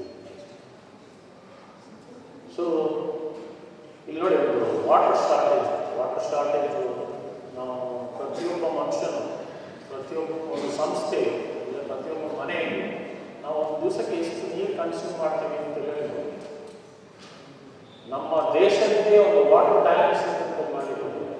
ನಾವು ಪ್ರತಿಯೊಂದು ಗ್ರೇಡ್ ಏನೋ ಒಂದು ಪ್ರೊಡ್ಯೂಸ್ ಮಾಡ್ತೀವಿ. ಒಂದು 10 kg ಮಾವಿನ ಹಣ್ಣು ಪ್ರೊಡ್ಯೂಸ್ ಮಾಡ್ತೀವಿ. ಅದರಲ್ಲಿ 70% ನೀರೇ ಇರೋದು. ಮಾವಿನ ಹಣ್ಣು ಮಾರೋದಲ್ಲ, ನೀರು ಮಾಡೋದು. ಹಾಲು ಮಾರೋದಲ್ಲ, ನೀರು ಮಾಡೋದು. ಮಾಂಸ ಮಾರೋದಲ್ಲ, ರೊಟ್ಟಿಗೆ ನೀರು ಮಾಡೋದು. ಸೊ ಈ ನಮ್ಮ ನೀರನ್ನು ಇನ್ನೊಂದು ಕಡೆ ತಗೊಂಡು ಅಲ್ಲಿ ನೀರನ್ನು ನೀರು. ನಾವು ಟೊಮೆಟೊ ನಮಗೆ ಹಾವೇರಿಗಳು ಅಲ್ಲಿಂದ ಇದೊಂದು ಸಸಿ ಅಂದರೆ ಹಾವೇರಿ ಟೊಮೆಟೊ ಜೊತೆಗೆ ಟೊಮೆಟೊ ನೀರು ಕೂಡ ಬರ್ತದೆ. So water is acute shortage in the country ಅಂತ ಹೇಳೋದಕ್ಕೆ ಡೌಟ್ ಇಲ್ಲ. ಪ್ರಪಂಚದಲ್ಲಿ ಕೆಲವು ಭಾಗ ಆ ಗ್ರೀನ್ ಇದರಲ್ಲಿ ನಾವು ಇವತ್ತು ಗ್ರೀನ್ ಇರ್ತೇವೆ, ಬಟ್ ಮೈನಸ್ ಡೆಫಿಸಿಟ್ ಹೋಗ್ತಾ ಇದೆ. ಸೊ ನೆಕ್ಸ್ಟ್ ಇನ್ನು ಮೋಸ್ಟ್ ಇಂಪಾರ್ಟೆಂಟ್ ಅಂತ ಹೇಳಿದ್ರೆ ಲೇಬರ್. ಎಷ್ಟು ಜನ ನಾವು ಆಲ್ರೆಡಿ ಮಾತಾಡಿದ್ವಿ. ಅಗ್ರಿಕಲ್ಚರಲ್ಲಿ ಲೇಬರ್ ಎಂಪ್ಲಾಯ್ಡ್ ಎಷ್ಟಾಗಿದೆ ಅಂತ ಹೇಳಿದ್ರೆ ಆಲ್ಮೋಸ್ಟ್ 0 ಅಂತ ನಮ್ಮೂರಿಗೆ ಲೆಕ್ಕ ಇಟ್ಕೊಳ್ಬೋದು. ಬೇರೆ ಕಡೆಗೆ 10%, 15%, 18% ಏನೋ ಮಾತಾಡ್ಬೋದು ಎವರೇಜ್. ದೇಶದ ಎವರೇಜ್ ಅಲ್ಲಿ ಬಿಟ್ಬಿಡೋಣ. ನಮ್ಮಲ್ಲಿ ಇವತ್ತು ಯಾರಾದರೂ ಯಂಗ್ಸ್ಟರ್ಗಳು ನಾನು ತೋಟ ಮಾಡಿದ್ರೆ ನಾನು ಫುಡ್ ಗ್ರೈನ್ ಬೆಳಿತೀನಿ ಅಂತ ಹೇಳಿದ್ರೆ ಅವನಿಗೆ ನಾಳೆ ನಾನು ಎಲ್ಲರೂ ಸಿಗೋದು ಸನ್ಮಾನ.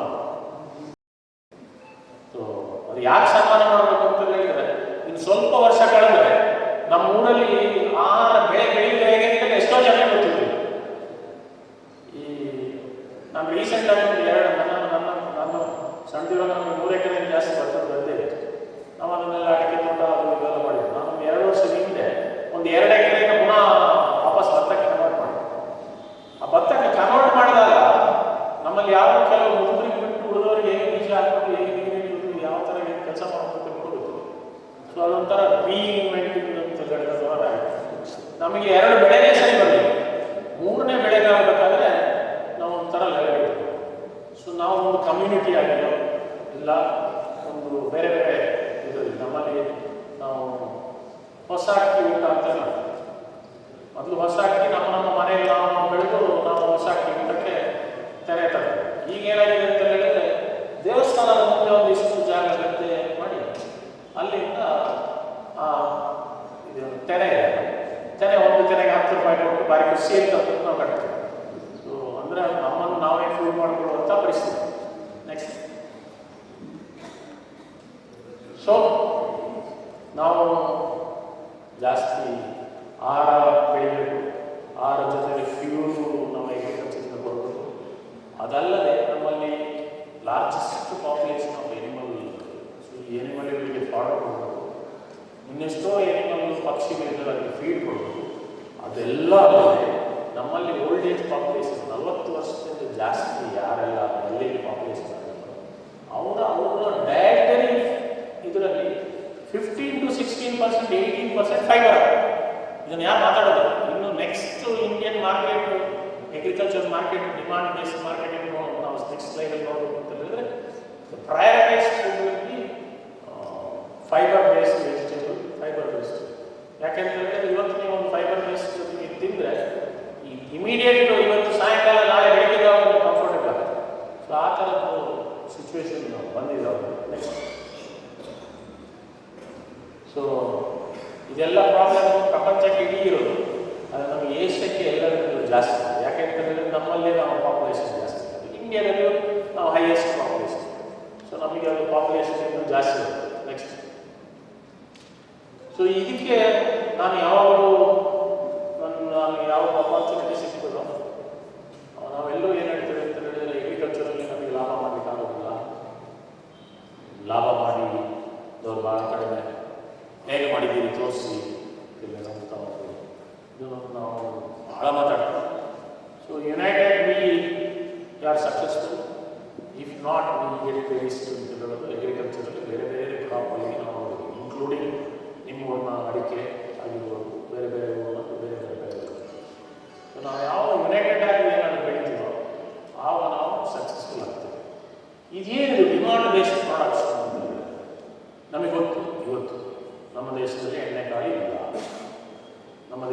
ಸೀರಿಯಲ್ಸ್ ಇಲ್ಲ, ನಮ್ಮ ದೇಶದಲ್ಲಿ ಫೈಬರ್ ಇಲ್ಲ. ಸೊ ಈ ಇಲ್ಲದಿರುವ ಸೊತ್ತನ್ನು ನಾವು ಬೆಳೆದರೆ ನಾವು ಜಾಸ್ತಿ ಲಾಭ ಮಾಡ್ತೀವಿ.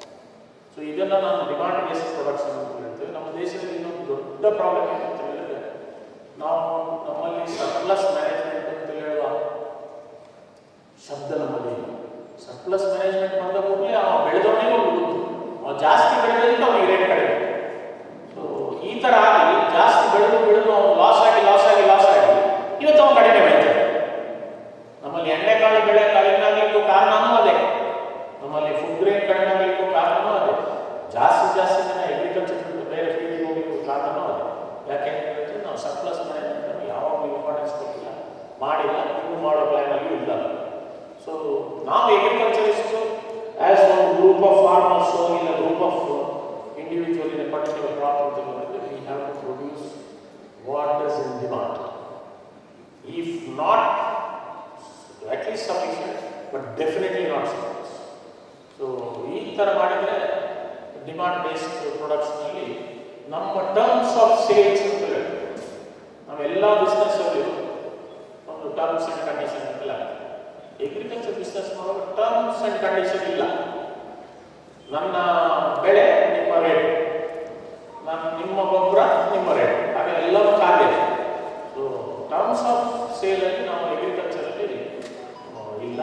ಯಾಕಿಲ್ಲ ಅಂತ ಹೇಳಿದ್ರೆ ನಮ್ಮ ದೇಶದ ಎಲ್ಲ ಜನರಿಗೂ ಬೇಕಾದಷ್ಟು ಜನ ಹಳ್ಳಿಯಲ್ಲಿ ಇರುವವರನ್ನ ಹಳ್ಳಿಯಿಂದ ಹೊರಗಡೆ ಓಡಿಸ್ಬೇಕು ಅಂತ ಹೇಳೋ ಕಾರಣಕ್ಕೋಸ್ಕರನೇ ಈ ಪಾಲಿಸಿ ಮಾಡಿರ್ತಕ್ಕಂಥ ಅಂತ ಕಾರಣ. ನೆಕ್ಸ್ಟ್, ಸೊ ಇದರ ಜೊತೆಗೆ ನೀವು ಬೇಕಾದ ಮತದಾನ ಭಾಳ ಸುಲಭ ಇದೆ. ಏನು ಬೆಳೆದು ಏನು ಮಾರಿ ನೋಡಿ ಯಾವ ಕ್ವಶನ್ ಮಾಡ್ಕೊಂಡಿಲ್ಲ, ಏನು ಅದರ ಬಗ್ಗೆ ಏನು ರೆಕಾರ್ಡ್ ತೆಗೆದುಕೊಳ್ಳಿ. ಇವತ್ತು ಪ್ರತಿಯೊಂದು ಐಟಮ್ಗಳಿಗೂ ಫುಡ್ ಐಟಮ್ಗೂ ಒಂದು ಸ್ಟ್ಯಾಂಡರ್ಡ್ ಇದೆ. ಸೊ ಆ ಸ್ಟ್ಯಾಂಡರ್ಡ್ ಇಲ್ಲ ಅಂತ ಹೇಳಿದ್ರೆ ಅವನಿಗೆ ಫೈನ್ ಆಗೋ ಚಾನ್ಸಸ್ ಇರ್ತದೆ. ಇದೇ ಥರ ಫುಡ್ ಸೇಫ್ಟಿಯಲ್ಲಿ ಕೂಡ ನಮ್ಮ ಕನ್ಸ್ಯೂಮರ್ಸ್ ಎಲ್ಲ ಭಾಳ ಕಾಳಜಿ ವಹಿಸ್ತಾರೆ. ಯಾವ್ಯಾವ ಥರ ಗಲೀಜ್ ಪ್ಯಾಕಿಂಗ್ ಮಾಡಿ ಇದು ಮಾಡಲಿಕ್ಕೆ ಆಗೋದಿಲ್ಲ. ಬಟ್ ಅನ್ಫಾರ್ಚುನೇಟ್ ಏನಂತ ಹೇಳಿದ್ರೆ ಇವತ್ತಿನ ದಿವಸದಲ್ಲಿ ನಾನು ಏನಾದರೂ ಒಂದು ಫ್ರೆಶ್ ಅನ್ನು ಅನ್ಪ್ಯಾಕ್ಡ್ ಆಗಿ ಫುಟ್ಪಾತಲ್ಲಿ ಮಾಡ್ತೇನೆ ಅಂತ ಹೇಳಿದರೆ ಅದಕ್ಕೆ ಟ್ಯಾಕ್ಸ್ ಇದೆ. ಅದನ್ನು ನಾನು ಚಂದ ಮಾಡಿ ಒಳ್ಳೆ ಜಾಗದಲ್ಲಿ ಪ್ಯಾಕ್ ಮಾಡಿ ಮಾರ್ತೇನೆ ಅಂತ ಹೇಳಿದರೆ ಅದಕ್ಕೆ 12% ಕೇಸ್. ಸೊ ನಾವು ಏನಕ್ಕೆ ಫೋಕಸಲ್ಲಿ ಯಾರು ಇರಬೇಕು ಅಂತ ಹೇಳಿದ್ರೆ ನಮಗೆ ಗೊತ್ತಿಲ್ಲ. ಬಟ್ ಫುಡ್ ಟ್ರೇಸಬಿಲಿಟಿ ಈ 3 ಐಟಮ್ಗಳು ಇದು ಕಮ್ಮಿಂಗ್ ಡೇಸಲ್ಲಿ ನಮ್ಮ ಪಾರ್ಟ್ ಆಫ್ ಅಗ್ರಿಕಲ್ಚರ್ ಲೈಫ್ ಆಗ್ತದೆ. ಇದು ನಾವು ಮಾಡಲಿಕ್ಕೆ ಆಗಲಿಲ್ಲ ಅಂತ ಹೇಳಿದರೆ ನಾವು ಆ ಬಿಸ್ನೆಸ್ಸಲ್ಲಿ ಕಂಟಿನ್ಯೂ ಆಗೋ ಚಾನ್ಸಸ್ ಇಲ್ಲ. ನೆಕ್ಸ್ಟ್, ಬೇರೆ ಎಲ್ಲ ವ್ಯಾಪಾರಕ್ಕೆ ರಜೆ ಉಂಟು. ನೀವು ಶುಕ್ರವಾರ ಶನಿವಾರ ಬ್ಯಾಂಕಿಗೆ ರಜೆ, ಭಾನುವಾರ ಬ್ಯಾಂಕಿಗೆ ರಜೆ. ಅಗ್ರಿಕಲ್ಚರಲ್ಲಿ ನಿಮಗೆ ರಜೆ ಹೇಳೋದು ಇಲ್ಲ, ಮತ್ತು ಟೈಮಿಂಗೂ ಇಲ್ಲ. 9 ಗಂಟೆಗೆ ನನ್ನ ಆಫೀಸ್ ಓಪನ್ ಆಯಿತು ಅಂತಂದ್ರೂ ಇಲ್ಲ. ಇಂಥ ದಿವಸದಲ್ಲಿ ನಾವು ರಜೆ ಆಗ್ತದೆ ಅಂತ ಕೆಲಸ ಮಾಡಿ ಹೋಗಲಿಕ್ಕೂ ಇಲ್ಲ. ಸೊ 24 ಗಂಟೆ ವಾರಕ್ಕೆ 5 ದಿವಸ, ವರ್ಷಕ್ಕೆ 365 ದಿವಸ, ವರ್ಷಕ್ಕೆ 52 ದಿವಸ ಕೆಲಸ ಮಾಡಲಿಕ್ಕೆ ಯಾರು ರೆಡಿ ಇರ್ತಾನೋ ಅವನು ಅಗ್ರಿಕಲ್ಚರಲ್ಲಿ ಉಳಿತಾನೆ, ಉಳಿದವರು ಅಗ್ರಿಕಲ್ಚರಲ್ಲಿ ಉಳಿಲಿಕ್ಕೆ ಸಾಧ್ಯ. ನೆಕ್ಸ್ಟ್, ಸೊ ಇದಿಷ್ಟು ಇದ್ರೂ ಸಾಕು. ಇದರ ನಂತರ ಇನ್ನೊಂದು ಸ್ಟೆಪ್ ಫರ್ದರ್ ಇವತ್ತು ಅಗ್ರಿಕಲ್ಚರಿಸ್ಟು ಆಗಿ ಅವನೊಬ್ಬ ಒಳ್ಳೆ ಅಗ್ರಿಕಲ್ಚರ್ ಆಗಿ ಲಾಭದಾಯಕವಾಗಿ ಅಗ್ರಿಕಲ್ಚರ್ ಮಾಡಬೇಕು, ಅವನು ಮುಂದೆ ಬರಬೇಕು, ಅವನು ಅಗ್ರಿಕಲ್ಚರಲ್ಲೇ ನಿಲ್ಲಬೇಕು ಅಂತ ಹೇಳಿದರೆ ಅವನು ಖಂಡಿತವಾಗಿ ಲಾಭ ಮಾಡ್ತಾನೆ. ಅವನು ಲಾಭ ಮಾಡಿಲ್ಲ ಅಂತ ಹೇಳಿದರೆ ಅಗ್ರಿಕಲ್ಚರ್ ನಿಲ್ಲೋದಿಲ್ಲ. ಅವನು ಯಾವಾಗ ಲಾಭ ಮಾಡಿಲ್ಲ ಅಗ್ರಿಕಲ್ಚರ್ ನಿಲ್ಲೋದಿಲ್ಲ ಅಂತ ಹೇಳಿದರೆ ನಮ್ಮಲ್ಲಿ ನಾವು ಏನೆಲ್ಲ ಡೆಫಿಸಿಟ್ ಇದೆ ಅಂತ ಜಾಸ್ತಿ ಡೆಫಿಸಿಟ್ ಇದೆ ಅದು ಜಾಸ್ತಿ ಆಗುತ್ತೆ. ಏನೆಲ್ಲ ಡೆಫಿಸಿಟ್ ಇಲ್ಲ ಅಂತ ಹೇಳ್ತಾರೆ ಅದನ್ನು ಡೆಫಿಸಿಟ್ ಆಗಲಿಕ್ಕೆ ಶುರು ಆಗ್ತದೆ. ಸೊ ಮ್ಯಾನ್ ಪವರಲ್ಲಿ ನಾವು ಓಲ್ಡ್ ಏಜ್ ಹೋಮ್ ಆಗಿದ್ದೀವಿ. ಇನ್ನು ನಾವು ಓಲ್ಡ್ ಏಜ್ ಹೋಮಿಂದ ಅದನ್ನು ರಿವರ್ಸ್ ಮಾಡಬೇಕು ಅಂತ ಹೇಳಿದರೆ ಕನಿಷ್ಠ ಪಕ್ಷ 50 ವರ್ಷ, ಕನಿಷ್ಠ ಪಕ್ಷ 50 ವರ್ಷ. ಮೆಟೀರಿಯಲ್ಗಂತೂ 100% ಲಿಮಿಟೆಡ್, ಇದನ್ನು ಜಾಸ್ತಿ ಮಾಡಲಿಕ್ಕೆ ಚಾನ್ಸೇ ಇಲ್ಲ. ರಿಸೋರ್ಸಸ್ಸು ಎಲ್ಲನೂ ಎಕ್ಸ್ಪೆನ್ಸಿವ್. ಯಾವ ಮೆಟೀರಿಯಲ್ ನಮಗೆ ಮೊದಲಿನ ಕಾಲದಲ್ಲಿ ಏನಾದರೂ ಗೊಬ್ಬರ ಕೊಡೋ ಬೀಜ ಕೊಡೋ ಅಣ್ಣ ಅಂತ ಹೇಳಿದ್ರೆ ಪಕ್ಕದಲ್ಲಿದ್ದವರು ಯಾರಾದರೂ ಕೊಡ್ತಿದ್ರು. ಇವತ್ತಿನ ದೇಶದಲ್ಲಿ ಯಾರು ಏನು ಕೊಡೋದು ಎಲ್ಲ ಕೊಟ್ಟೆ ಅದೆಲ್ಲ ಆದ ನಂತರ ನಾನು ಒಂದು ಪರ್ಟಿಕ್ಯುಲರ್ ಲೆವೆಲ್ ಆಫ್ ಪ್ರೊಡಕ್ಟಿವಿಟಿ ತೆಕ್ಕೊಳ್ಳಿಲ್ಲ ಅಂತ ಹೇಳಿದರೆ ನಾನು ಅದನ್ನು ಲಾಭದಾಯಕ ಮಾಡ್ತಾರೆ. ಸೊ ಇಷ್ಟನ್ನು ಮಾಡಿ ನಾನು ಲಾಭದಾಯಕವಾಗಿ ಮಾಡಬೇಕು ಅಂತ ಹೇಳಿದರೆ ನಾನು ಒಂದು ವೆಲ್ ಪ್ಲ್ಯಾನ್, ಒಂದು ರಿಸೋರ್ಸ್ ಪ್ಲ್ಯಾನಿಂಗ್ ಮಾಡುವಂಥ ಎಬಿಲಿಟಿ ಇದ್ದರೆ ಅಗ್ರಿಕಲ್ಚರ್ಗೆ ಕಂಟಿನ್ಯೂ ಸರ್. ಅಂದರೆ ಈ ಮುಂದಿನ ಪೀಳಿಗೆಯಲ್ಲಿ ಯಾರೋ ಅಣ್ಣ ಎಲ್ಲೋ ಕೆಲಸಕ್ಕೆ ಹೋದ, ತಮ್ಮ ಇನ್ನೊಂದು ಕೆಲಸಕ್ಕೆ ಹೋದ, ನನಗೆ ಎಲ್ಲಿಯೂ ಕೆಲಸ ಸಿಗಲಿಲ್ಲ, ನಾನು ಅನ್ಫಿಟ್ ಇಲ್ಲಿ ಅಗ್ರಿಕಲ್ಚರ್ ಮಾಡ್ತೇನೆ ಅಂತ ಹೇಳಿದರೆ ನಾವು ಸಾಕಾಗಲಿಕ್ಕೆ ಆಗೋದಿಲ್ಲ. So it requires certain amount of expertise, certain amount of knowledge. So definitely coming ಡೇಸಲ್ಲಿ ಈಗ ನೀವು ಮೊನ್ನೆ ಸತ್ಯ ಪೇಪರ್ ನೋಡಬೇಕು, ಇನ್ಫೋಸಿಸ್ನಲ್ಲಿ ಮೊದಲು ಎಷ್ಟೋ ಸಾವಿರ ಸಂಬಳ ಬಂದಿದ್ದು, ಇವತ್ತು 30-35 ಸಾವಿರ ಸಂಬಳ ಇರ್ತಾರೆ. ಸೊ ಇನ್ನೊಂದು ಸ್ವಲ್ಪ ದಿವಸದಲ್ಲಿ ಇನ್ಫೋಸಿಸ್ನ ಜಾಸ್ತಿ ಸಂಬಳ ನಮ್ಮಲ್ಲಿ ಬೇಕಾದಷ್ಟು ರೈತರು ನಾವು ತಗೊಳ್ತೀವಿ ಅಂತ ಹೇಳೋ ಪರಿಸ್ಥಿತಿ ಬಂದಿದೆ. ಇವತ್ತು ನಿಮಗೆ ಎಷ್ಟು ಜನರಿಗೆ ಗೊತ್ತಿದೆಯೋ ಇಲ್ಲೋ ಗೊತ್ತಿಲ್ಲ, 750 ರೂಪಾಯಿಂದ ಕಡಿಮೆಗೆ ಲೇಬರ್ ಯಾರು ಸಿಗ್ತಾರೆ. ಆ ಮನುಷ್ಯ 365 ದಿವಸ ಕೆಲಸ ಮಾಡಲಿಕ್ಕೆ ರೆಡಿ ಇದ್ದಾನ? ಆ ಮನುಷ್ಯ 8 ಗಂಟೆ ಆದರೂ ಕೆಲಸ ಮಾಡಲಿಕ್ಕೆ ರೆಡಿ ಇದ್ದಾನ? ಸೊ ನಾವು ಕರೆಕ್ಟಾಗಿ ಒಬ್ಬ ಮನುಷ್ಯ ಬೇಕು ಅಂತ ಹೇಳಿದ್ರೆ ಇವತ್ತಿಗೆ 1 ಎಕರೆ ತೋಟವೋ 2 ಎಕರೆ ತೋಟವೋ 3 ಎಕರೆ ತೋಟವೇ ಇರಲಿ, ಅವನಿಗೆ ಒಬ್ಬ ಇಲ್ಲ 2 ಲೇಬರ್ ಬೇಕು ಅಂತ ಹೇಳಿದ್ರೆ ಒಂದು ವರ್ಷಕ್ಕೆ 3 ಲಕ್ಷ ಚಿಲ್ಲರೆ, 3.5 ಲಕ್ಷ ರೂಪಾಯಿ ಅವನಿಗೆ ನಾವು ತೆಗೆದಿಡಬೇಕು. ಅಂದರೆ ಕಂಪ್ಯೂಟರ್ IT ಇಂಡಸ್ಟ್ರಿಯಲ್ಲಿ ಅವನು ಎಷ್ಟು ಸಂಬಳ ಮಾಡ್ತಾ ಇದ್ದಾರಲ್ಲ ಅಷ್ಟು ನಾವು ಕೊಡಬೇಕು. ಯಾಕೆ ಕೊಡಬೇಕು ಅಂತ ಹೇಳಿದ್ರೆ ನಮ್ಮ ಇವತ್ತಿನ ಕಾಂಪಿಟೇಟಿವ್ ನಾವು ಕೊಡೋದಿದ್ರೆ ಇಂಡಸ್ಟ್ರಿ ಅವರು ಕೊಡ್ತಾರೆ, ಇಂಡಸ್ಟ್ರಿ ಅವರು ಕೊಡೋದು ಮತ್ತೊಂದು ಕೊಡ್ತಾರೆ. ಸೊ ನಾವು ಇಲ್ಲಿ ಆ ಲೇಬರ್ ಚಾರ್ಜಸನ್ನು ಕೊಡಲಿಕ್ಕೆ ಆದರೆ ಮಾತ್ರ ನಮಗೆ ಇದೇನು ಲೇಬರನ್ನು ಮೇಂಟೈನ್ ಮಾಡಲಿಕ್ಕೆ. ಸೊ 3.5 ಲಕ್ಷ ರೂಪಾಯಿ ಅಂತ ಹೇಳಿದರೆ ಒಂದು 3 ಎಕರೆ 4 ಎಕರೆ ತೋಟ ಇದ್ದರೆ 7 ಲಕ್ಷ ರೂಪಾಯಿ ಸಂಬಳ. ಅವನಿಗೆ ತೋಟ ಮಾಡೋದು ಸಂಬಳ ಬಂದರೆ 7 ಲಕ್ಷ ರೂಪಾಯಿ ಖಂಡಿತ ತೆಗಿತಾರೆ. ಗಿಂಬಳ ಸಿಕ್ಕಿದ್ರೆ ಇನ್ನೂ ಜಾಸ್ತಿ ತೆಗಿತಾರೆ. ಸೊ 7 ಲಕ್ಷ ರೂಪಾಯಿ ಅವನು ದುಡಿತಾನೆ. ಅದಾದ ನಂತರ ಅವನಿಗೆ ಪಂಪ್ ಸೆಟ್ ಇದೆ, ಒಂದು ಬಾವಿ ಇರುತ್ತೆ, ಇಲ್ಲ ಬೋರ್ವೆಲ್ ಇರುತ್ತೆ, ಒಂದು ಪಂಪ್ ಸೆಟ್ ಇರುತ್ತೆ, ಅದಕ್ಕೆ ಒಂದು 5 HP 10 HP ಕರೆಂಟ್ ಆಗುತ್ತೆ. ಆ ಕರೆಂಟ್ ಖರ್ಚು ಎಷ್ಟಾಗುತ್ತೆ ಅಂತ ಹೇಳಿದರೆ 2ರಿಂದ 2.5 ಲಕ್ಷ ರೂಪಾಯಿ ಒಂದು ಪಂಪಿಗೆ ಒಂದು ವರ್ಷ ಖರ್ಚಾಗುತ್ತೆ. ಸೊ ನಾವು ಒಂದು ಮಾಡೆಲ್ ತಗೋತಾ ಇದ್ದೀವಿ, 4 ಎಕರೆ ರೈತ, 2 ಕೆಲಸದವರು, ಒಂದು ಪಂಪ್ ಸೆಟ್ ಅಂತ ಹೇಳಿದರೆ ಅಲ್ಲಿ 9 ಲಕ್ಷ ರೂಪಾಯಿ 10 ಲಕ್ಷ ರೂಪಾಯಿ ಬರ್ತದೆ. ಇನ್ನು 4 ಎಕರೆಗೆ ನೀವೊಂದು ಸಾಧಾರಣ ನೀವು ಅಗ್ರಿಕಲ್ಚರ್ ಮಾಡೋದಿಲ್ಲ, ಯಾರಾದರೂ ಬಾಡಿಗೆ ಅಂತ ಹೇಳಿದ್ರೆ 25, 30, 40 ಸಾವಿರ ಕೊಡ್ತಾರೆ, ಒಳ್ಳೆ ನೀರಿದ್ದ ಜಾಗ ಅಂತ ಹೇಳಿದ್ರೆ ಕೊಡ್ತಾರೆ. ಸೊ ಅದು 4 ಎಕರೆಗೆ ಅದೊಂದು 2 ಲಕ್ಷ ರೂಪಾಯಿ, 12-13 ಲಕ್ಷ ರೂಪಾಯಿ ಅವನು ಉತ್ಪತ್ತಿಯಲ್ಲಿ ಡಿಫ್ರೆನ್ಸ್ ಬಂದರೆ ಮಾತ್ರ ಅವನಿಗೆ ಸರ್ವೈವ್ ಮಾಡಲಿಕ್ಕೆ ಆಗೋದು, ಇಲ್ಲ ಅಂತ ಹೇಳಿದ್ರೆ ಅವನು ಸರ್ವೈವ್ ಮಾಡಲಿಕ್ಕೆ ಆಗೋದಿಲ್ಲ. ಸೊ ಈ ಈಕ್ವೇಷನನ್ನು ನಾವು ಅರ್ಥ ಮಾಡ್ಕೊಳ್ಬೇಕು. ಈಕ್ವೇಷನನ್ನು ಅರ್ಥ ಮಾಡ್ಕೊಳ್ಳಿಲ್ಲ ಅಂತ ಹೇಳಿದರೆ ಈ ಪರಿಸ್ಥಿತಿ ನಾವು ಇವತ್ತು ನಿಲ್ಲಿಸಲಿಲ್ಲ ಅಂತ ಹೇಳಿದ್ರೆ, ಅಗ್ರಿಕಲ್ಚರನ್ನು ಅಟ್ರಾಕ್ಟಿವ್ ಅಂತೇಳಿ ಮಾಡಲಿಲ್ಲ ಅಂತ ಹೇಳಿದರೆ ನಾವು ನಾಳೆಗೆ ಯಾವ ನಮ್ಮ PDS ಸಿಸ್ಟಮಲ್ಲಿ ಎಲ್ಲಿಂದ ಡಿಸ್ಟ್ರಿಬ್ಯೂಷನ್ನು ಎಲ್ಲಿಂದ ಗ್ರೇಟ್ ತಂದು ತಿಂತಾ ಇದ್ವಲ್ಲ ಆ ಪರಿಸ್ಥಿತಿ ಆ ಚಕ್ರ ವಾಪಸ್ ಬರೋದು ಹೆಚ್ಚು. ಸೊ ಇದು ಇವತ್ತಿನ ಸಮ್ಮರಿದ್ದು ಒಂದು ಬ್ರೀಫ್. ನೆಕ್ಸ್ಟ್ ಸೊ ಇದಾದ ನಂತರ ಈಗ ನಿಮ್ಮ ಮಾತು ಕೇಳಲಿಕ್ಕೆ ನಾನು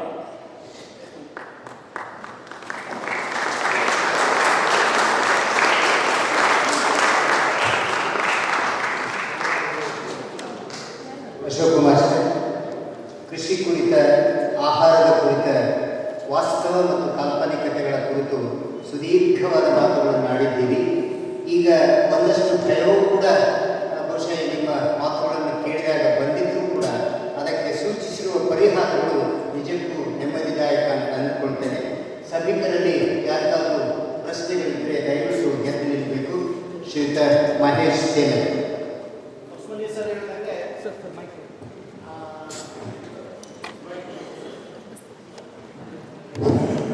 ಅಶೋಕ್ ಸರ್ ಹೇಳಿದ ಕೂಡಲೇ ಸ್ವಲ್ಪ ಭಯ ಹೋಗುದು ಮತ್ತು ಸ್ವಲ್ಪ ಹೊಸ ಭಯ ಶುರುವಾಯಿತು.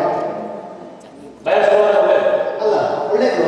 ಆ ಭಯ ಇಟ್ಕೊಂಡು ಮನೆಗೆ ಹೋಗೋದು ಬೇಡ, ಆ ಭಯದ ನಿವಾರಣೆಗೆ ಒಂದು ಪರಿಹಾರ ಇಟ್ಕೊಂಡು ಹೋಗೋಣ ಅಂತ ನಾನು ಕೇಳ್ತಾ ಇದ್ದೀನಿ. ಸರ್, ಇವತ್ತು ಲೆಸ್ ಲ್ಯಾಂಡ್ ಆ್ಯಂಡ್ ವಾಟರ್ ಅಲ್ಲಿ ನಾವು ಜಾಸ್ತಿ ಪ್ರೊಡಕ್ಟಿವಿಟಿ ಬೆಳಿಬೇಕು ಅಂತ ಹೇಳ್ತಾ ಇದ್ದೀವಿ. ಇವತ್ತು ಲ್ಯಾಂಡ್ ಆಲ್ರೆಡಿ ಲೆಸ್ ಆಗ್ತಾ ಇದೆ.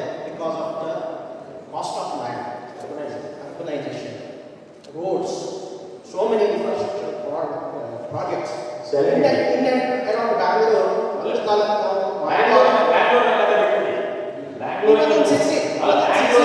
ಬ್ಯಾಂಗ್ಳೂರಿಂದ 100 ಕಿಲೋಮೀಟರ್ ಜಮೀನಲ್ಲಿ ಏನು ಮಾಡಬೇಕು ಅಂತ ಇಲ್ಲ. ಸುಮ್ಮನೆ ಜಮೀನು ಇಟ್ಟರೆ ವರ್ಷ ಮೀಟರ್ ಮೇಲೆ ಹೋಗ್ತದೆ. ಸೊ ಇದು ಯಾವ ಸ್ಟೇಟಿಗೆ ಹೋಗ್ಬೋದು ಗೊತ್ತಿಲ್ಲ. ಇಲ್ಲ ಗೊತ್ತಿಲ್ಲ, ಗೊತ್ತುಂಟು. ಎಲ್ಲಿ ಹೋಗ್ತದೆ ಅಂತ ಗೊತ್ತುಂಟು. ನಾವು ಅದನ್ನು ಬಹಳ ಈಸಿಯಾಗಿ ಮಾಡಬಹುದು. ಸೊ ಅಂಥದ್ರಲ್ಲಿ ನಮಗೆ ಅಗ್ರಿಕಲ್ಚರಿಗೆ ಬೇಕಾದಂಥದ್ದು ಅಥವಾ ಫುಡ್ ಪ್ರೊಡಕ್ಷನ್ಗೆ ಬೇಕಾಗುವಂಥ ಲ್ಯಾಂಡ್ ಲಿಮಿಟೇಷನ್ ಆಗ್ಬೋದು. ಅಂಥ ಸಂದರ್ಭದಲ್ಲಿ ನನಗೆ ಕಾಣಿಸ್ತಾ ಇರೋದು as A modern agriculturist, hydroponics can it answer? Sir, ಒಂದು ಆನ್ಸರ್ ಪರ್ಟಿಕ್ಯುಲರ್ ಆಗಿ ಇಂಥದ್ದೇ ಆನ್ಸರ್ ಮಾಡಲಿಕ್ಕೆ ಆಗ್ತದೆ ಅಂತ ಹೇಳಲಿಕ್ಕಾಗುತ್ತೆ. ಫಾರ್ ಎಕ್ಸಾಂಪಲ್, ಹೈಡ್ರೋಫೋನಿಕ್ ಈಗ ರೀಸೆಂಟ್ ಆಗಿ ಹೈಲಿ ಸಕ್ಸಸ್ಫುಲ್ ಡೈಲಿಯಲ್ಲಿ ನಾವು ಒಂದು 5 ದನ ಕಟ್ಟಬೇಕು ಅಂತ ಹೇಳಿದ್ರೆ 1 ಎಕರೆ ಫಾರ್ಡರ್ ಬೇಕು ಅಂತ ಹೇಳ್ತೇವೆ. ಈಗ ಒಂದು ಬಂಕರ್ ಬೆಡ್ನಾಗಿರೋ ಈ ಬೆಡ್ಡಲ್ಲಿ ನಾವು ಹೈಡ್ರೋಫೋನಿಕ್ಸ್ ಮಾಡಿ ಫಾರ್ಡರ್ ಬೇಕು, ಅದರಿಂದ ಜಾಸ್ತಿ ಬೆಟರ್ ಪ್ರೊಡಕ್ಟಿವಿಟಿ ನಾವು ಇಲ್ಲಿ ಡೈಲಿ ತೆಗಿಬೇಕಾಗ್ತದೆ. ಸೊ ಗ್ರೀನ್ ಫಾರ್ಡರನ್ನು ನಾವು ಜನರೇಟ್ ಮಾಡ್ತೀವಿ. ಸೊ ನಾವು ಕೆಲವು ಶಬ್ದಗಳು ನಮಗೆ ಬಹಳ ಚೆನ್ನಾಗಿ ಕೇಳ್ತದೆ. ನೀವು ಹೈಡ್ರೋಫೋನಿಕ್ಸ್ ಅಂತ ಹೇಳಿದ್ರೆ ಫಸ್ಟ್ ಕ್ವಾಲಿಟಿ ವಾಟರ್. ನೀವು ಹೈಡ್ರೋಫೋನಿಕ್ಸ್ ಮಾಡಿದವರಿಗೆ ಅರ್ಥ ಮೊದಲ ಒಂದು ಪ್ಲ್ಯಾಂಟಿಗೆ 16 ಎಲಿಮೆಂಟ್ ಬೇಕು. ಅದರಲ್ಲಿ ಕೆಲವೊಂದು ಎಲಿಮೆಂಟ್ ಸಣ್ಣ ಟ್ರೇಸ್ಗಳಲ್ಲಿ ಬೇಕಾಗುತ್ತೆ. ಅದನ್ನೆಲ್ಲ ನಾವು ನೀರಿಗೆ ಹಾಕಿ ಮಿಕ್ಸಲ್ಲಿ ಹಾಕಿ ಕೊಡಬೇಕು. ಕೊಟ್ಟಾಗ ನಮ್ಮ ಡೆಫಿನೇಷನ್ ಏನು ಅಂತ ಹೇಳಿದ್ರೆ, ನಮ್ಮ ತಾಯಿ ಭೂಮಿ ಅಂತ ಹೇಳೋದು ಫಸ್ಟು ಅಲ್ಲ, ಭೂಮಿ ಇಲ್ಲದೆ ಬೆಳೆ ಬೆಳೆಯುವುದು ಅಂತ ಹೇಳೋದಕ್ಕೆ ಒಂದು ಡೆಫಿನೇಷನ್ ಹೈಡ್ರೋಫೋನಿಕ್ಸ್. ಹೈಡ್ರೋಫೋನಿಕ್ಸಲ್ಲಿ ನಾವು ಬೇಕಾದಷ್ಟು ಬೆಳೆಗಳನ್ನು ಬೆಳೆಯೋದು, ಭಾಳ ಚೆನ್ನಾಗಿ ಬೆಳೆಯೋದು, ಪ್ರೊಡಕ್ಟಿವಿಟಿ, ಆರ್ಟಿಫಿಷಿಯಲ್ ಲೈಟ್ ಎಲ್ಲ ಹಾಕಿ ಬೆಳೆಯೋದು.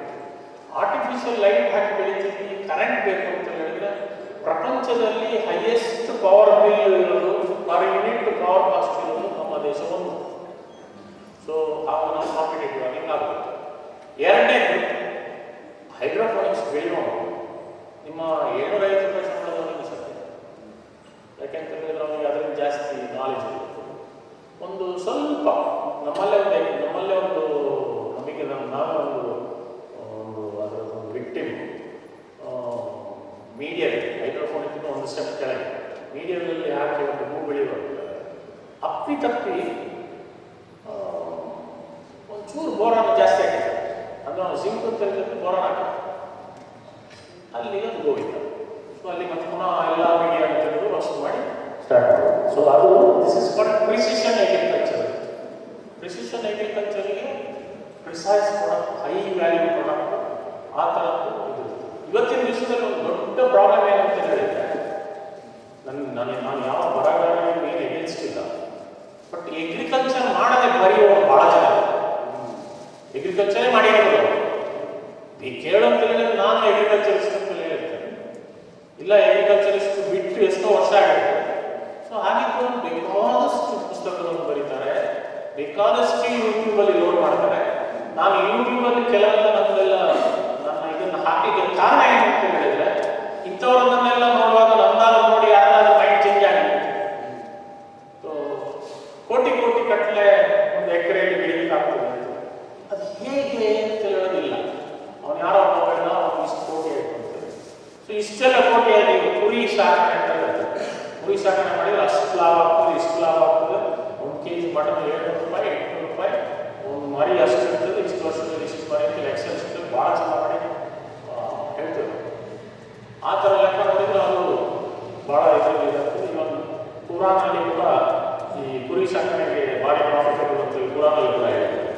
ಹಾಗೆ ಬೇಕಾದಷ್ಟು ಜನ ಅದಕ್ಕೆ ಸಪೋರ್ಟಿಂಗ್ ಆಗಿ ಕೂತು ಮಾತಾಡ್ತಾರೆ. ನಾನೊಂದು 10 ವರ್ಷ ಕುರಿ ಆಡು ಸಾಕಿದೆ. ಸೊ ಅಲ್ಲಿ ಏನು ಅಂತ ಹೇಳಿದ್ರೆ, ಅವನಿಗೆ ಗೊತ್ತಿರೋದು ಈಗ ಕುರಿ ಮರಿ ಹಾಕಿದ್ರೆ ಗಂಡು ಮರಿ ಹಾಕಿದ್ರೆ ಹೆಣ್ಣು ಮರಿ ಹಾಕಿದ್ರೆ. ನಿಮ್ಮಲ್ಲಿ ನಾನ್ ವೆಜಿಟೇರಿಯನ್ ತಿನ್ನೋರು, ನೀವು ಹೆಣ್ಣು ಕುರಿ ತಿಂತೀರೋ ಗಂಡು ಕುರಿ ತಿಂತೀರೋ? ಗಂಡು ಕುರಿ ಮಾತ್ರ ತಿನ್ನೋದು. ಹೆಣ್ಣು ಕುರಿನ ಏನು ಮಾಡಬೇಕು, ಪುನಃ ಅದನ್ನು ಇನ್ನು ಕೆಲವರು ಡೈಲಿ ಮಾತಾಡುವಾಗ ಭಾಳ ಚೆನ್ನಾಗಿ ಮಾಡಿರ್ತಾರೆ. ಸಾರ್ ನಿಮಗೇನು ಸಾರ್ ಲಕ್ಷ್ಮಿ ಮತ್ತು 4 ಗಂಟೆ ಕೊಟ್ಟಿದೆ ಈ ವಾರದಲ್ಲಿ. ನಾನೊಂದು 100 ಚಿಲ್ಲರೆ ಡೈಲಿ ನನ್ನ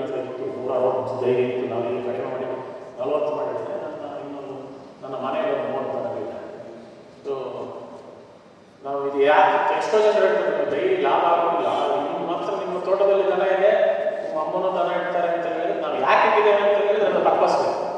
ಸೊ ಅದು ಗೊಬ್ಬರಕ್ಕೋಸ್ಕರ ನಾವು ದನ ಇಡ್ತೀವಿ. 4 ಹೆಣ್ಣು ಕರು ಹಾಕಬೇಕು ಅಂತ ಹೇಳಿದ್ರೆ ಒಂದು ಹೆಣ್ಣು ಕರು ನೆಕ್ಸ್ಟ್ 3 ತಿಂಗಳು 600 ಲೀಟರ್ ಹಾಲು ಉಳಿಸ್ತಾರೆ. 600 ಲೀಟರ್ ಹಾಲಿಗೆ 40 ರೂಪಾಯಿ ಕಾಸ್ಟ್ ಆಫ್ ಪ್ರೊಡಕ್ಷನ್ 40 ರೂಪಾಯಿ. 600 ಇಂಟು 6 ಎಷ್ಟಾಯ್ತು? 60 ಎಷ್ಟಾಯ್ತು?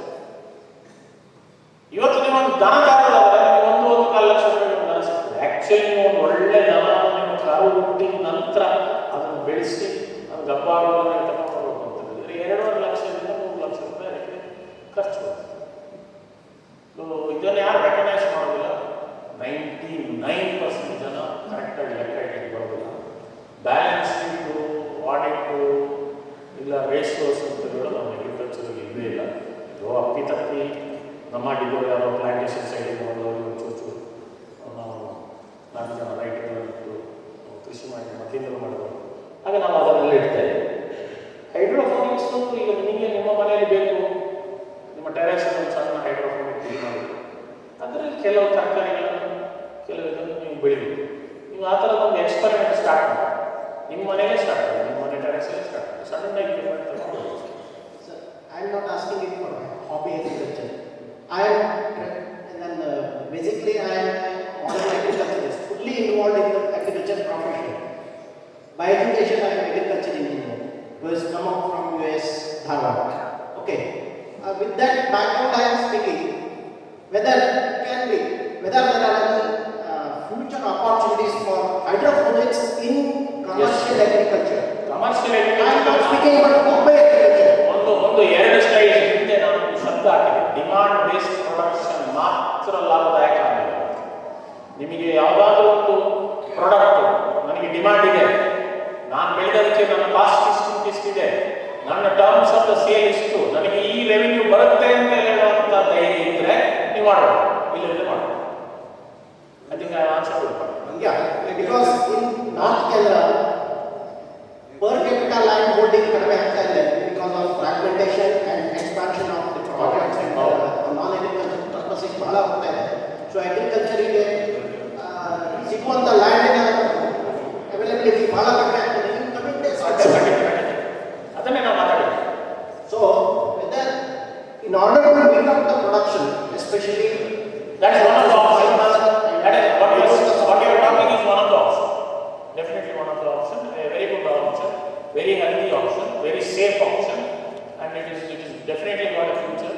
There is doubt in it. In fact, but very doesn't require much water. Only the water. For example, ginger. One thing is light is artificial. Ginger cultivation in hydroponics. Yeah. It is advisable. It can be made wrong. Thank you. ಮಾತಾಡ್ತಾರೆ. ನಮಸ್ಕಾರ ಬಗ್ಗೆ. ನಮಸ್ಕಾರ. ದಯವಿಟ್ಟು ಇದು ಕನ್ನಡದ ಕನ್ನಡದಲ್ಲಿ ಮಾತನಾಡಿ. ಅವರೆಲ್ಲ ಸುವಿಸ್ತಾರವಾಗಿ ಹೇಳಿದಾಗ ನಮಗೆ ಬೇಕಾಗೋದು ಏನು ಅಂದರೆ ಪ್ರೆಸೆಂಟು ಲಕ್ಷಾಂತರ ಎಕರೆ ತೋಟ ಬೆಳೆದಿದ್ದೇವೆ, ಗದ್ದೆಯನ್ನು ಮಾಡ್ತಾ ಇದ್ದೇವೆ, ಕೋಟ್ಯಾಂತರ ರೂಪಾಯಿ ಹಾನಿ ಆಗಿದೆ. ಅದಕ್ಕೆ ಮಾರಕವಾದಂಥ ಬೆಳೆಗಳು ರೋಗಗಳು ಬರ್ತಾ ಇದ್ದೇವೆ. ಆ ರೋಗವನ್ನು ಕಂಟ್ರೋಲ್ ಮಾಡೋದಕ್ಕೆ ಸಾಫ್ಟ್ವೇರ್ ಇಂಜಿನಿಯರ್ಗಳು ಇಲ್ಲಿಗೆ ಬಂದು ಕೃಷಿಗೆ ಹಾಕುವಂಥ ಒಂದು ಪ್ಲ್ಯಾನ್ ಏನಿರಬಹುದು ಕೃಷಿಯಲ್ಲಿ? ಇದು ನನ್ನ ಪ್ರಶ್ನೆ. ಹಿಂದೆಂದು ಮುಗಿದೋಯ್ತು, ಮುಂದೆ ಗೊತ್ತಿಲ್ಲ. ಇವತ್ತು ನಾವು ಬದುಕಬೇಕು ಜಗತ್ತಿನಲ್ಲಿ ಹೇಳುವಂಥ ಒಂದು ಪ್ರಶ್ನೆ. ಇದು ನಿಮ್ಮ ಪ್ರಶ್ನೆ ಅಂತ ಹೇಳಿ ನಾವು ಇವತ್ತು ಪ್ರತಿಯೊಂದು ಇದರಲ್ಲಿ ನಾವು AI ಅಂತ ಮಾತಾಡ್ತಾ ಇದ್ದೀವಿ, ಆರ್ಟಿಫಿಷಿಯಲ್ ಇಂಟೆಲಿಜೆನ್ಸ್ ಅಂತ. ಆರ್ಟಿಫಿಷಿಯಲ್ ಇಂಟೆಲಿಜೆನ್ಸಲ್ಲಿ ಈಗಾಗಲೇ ಬೇಕಾದಷ್ಟು ನಮಗೆ ಅಡ್ವಾಂಟೇಜು ಅಗ್ರಿಕಲ್ಚರಿಗೆ ಬಂದಿದೆ. ಎಷ್ಟೋ ಡಿಸೀಸ್ಗಳು ಒಂದು ಫೋಟೋ ತೆಗೆದು ಈಗ ಹಾಕಿದರೆ ಇದು ಇಂಥ ಡಿಸೀಸ್ ಅಂತ ಹೇಳಿ AI ಹೇಳ್ತೀವಿ. ನಮ್ಮಲ್ಲಿ ಇಲ್ಲಿ ನಿಮ್ಮ ಊರಿನ ಒಬ್ಬ ಹುಡುಗನೇ ಸಸ್ಯ ಒಬ್ಬ ಹೆಗಡೆಗಟ್ಟೆ ಅಂತ ಹೇಳೋ ಹುಡುಗ ಒಂದು ಮೇಸನ್ನು ಪ್ರೊಕ್ಯೂರ್ಮೆಂಟ್ ಮಾಡುವಾಗ ಅದರಲ್ಲಿ ಏನೇನು ಗ್ರೇಡಿಂಗ್ ಬರ್ತದೆ, ಎಲ್ಲಿ ಏನು ಬರ್ತದೆ ಅಂತ ಹೇಳಿ ಒಂದು ರೂಟ್ ಗೂಡ್ಸ್ ರೂಟ್ ಅಂತ ಹೇಳಿ ಒಂದು ಸಂಸ್ಥೆ ಮಾಡಿದ್ದಾರೆ. ಸೊ ಆ ಥರ ಅಲ್ಲಿನೂ ಅದು ಇದರಲ್ಲಿ ಒಂದು ಫೋಟೋ ತೆಗೆದರೆ ಇದರಲ್ಲಿ ಇಂತಿಷ್ಟು ಕಾಳುಗಳಿದ್ದಾವೆ, ಇದು ಗ್ರೇಡ್ ಕಾಳಲ್ಲ, ಇದರಲ್ಲಿ ಇಂತಿಷ್ಟು ಮೈಕ್ರೋಟಾಕ್ಸಿನ್ಸ್ ಇದ್ದಾವೆ, ಇದರಲ್ಲಿ ಇಂಥ ಗ್ರೇನ್ಗಳು ಇಂಥದ್ದು ಇದ್ದಾವೆ, ಇದರಲ್ಲಿ ಅದು ಪರ್ಸೆಂಟೇಜ್ ಹಾಕಿ ಫೋಟೋ ಮಾಡ್ತಾರೆ. ಮೊದಲಾದರೆ ಅದನ್ನೇ ಮಾಡಬೇಕು ಅಂತ ಹೇಳಿದ್ರೆ ಯಾರೋ ಒಂದು ಲೆಕ್ಕ ತಗೊಂಡು ಮೈಕ್ರೋಸ್ಕೋಪ್ ನೋಡಿ ಎಲ್ಲ ಮಾಡಬೇಕಿತ್ತು. ಇವತ್ತು ಅದನ್ನೆಲ್ಲ ಎಷ್ಟೋ ಡಿಸೀಸ್ಗಳನ್ನು ನಾವು ಐಡೆಂಟಿಫಿಕೇಶನ್ ವಹಿಸಿದ್ವಿ. ಡಿಸೀಸ್ ಮಾತ್ರ ಒಂದು ಆ್ಯಪ್ ಇದೆ ಪ್ಲ್ಯಾಂಟೋ ಏನು ಅಂತ. ನೀವು ಯಾವುದಾದ್ರು ಒಂದು ಗಿಡ ಮುಂದೆ ಹೋಗಿ ಫೋಟೋ ತೆಗೆದ್ರೆ ಈ ಗಿಡ ಇಂಥದ್ದು, ಇದರ ಒರಿಜಿನ್ ಹೀಗೆ, ಇದರ ಬೆಳವಣಿಗೆ ಹೀಗೆ ಅಂತ ಹೇಳಿ ಇದು ಸಾಫ್ಟ್ವೇರ್ ಲಿಮಿಟೆಡ್ ಟು ಸಾಫ್ಟ್ವೇರ್ ಅಲ್ಲ. ಸಾಫ್ಟ್ವೇರ್ ಎಲ್ಲ ಫೀಲ್ಡಿಗೆ ಅಪ್ಲಿಕೇಬಲ್. ಅಗ್ರಿಕಲ್ಚರ್ಗೆ ಅಪ್ಲಿಕೇಬಲ್, ಇಂಡಸ್ಟ್ರಿಗೆ ಅಪ್ಲಿಕೇಬಲ್, ಬ್ಯಾಂಕಿಂಗ್ ಅಪ್ಲಿಕೇಬಲ್, ಸರ್ವಿಸ್ ಎಲ್ಲ ಕಡೆ ಸಾಫ್ಟ್ವೇರ್ ಅಗ್ರಿಕಲ್ಚರ್ಗೆ ಯೂಸ್ ಆಗೋದಿಲ್ಲ ಅಂತೇಳಿ ಯೂಸ್ ಆಗ್ತಾ ಇದೆ, ಇನ್ನೂ ಆಗ್ತಾ ಇದೆ, ಇನ್ನೂ ಆಗಲೇಬೇಕು. ಧನ್ಯವಾದಗಳು ಸರ್. ವಿಶ್ವನಾಥ್ ಶರ್ಮಾ ಅವರಿಗೂ ಕೂಡ ಧನ್ಯವಾದ. ತುಂಬ ಸ್ಕ್ಯಾರ್ಸಿಟಿ ಮತ್ತು ವೇಸ್ಟೇಜ್ ಎಷ್ಟಾಗ್ತಾ ಇದೆ ಕಂಟ್ರೋಲ್.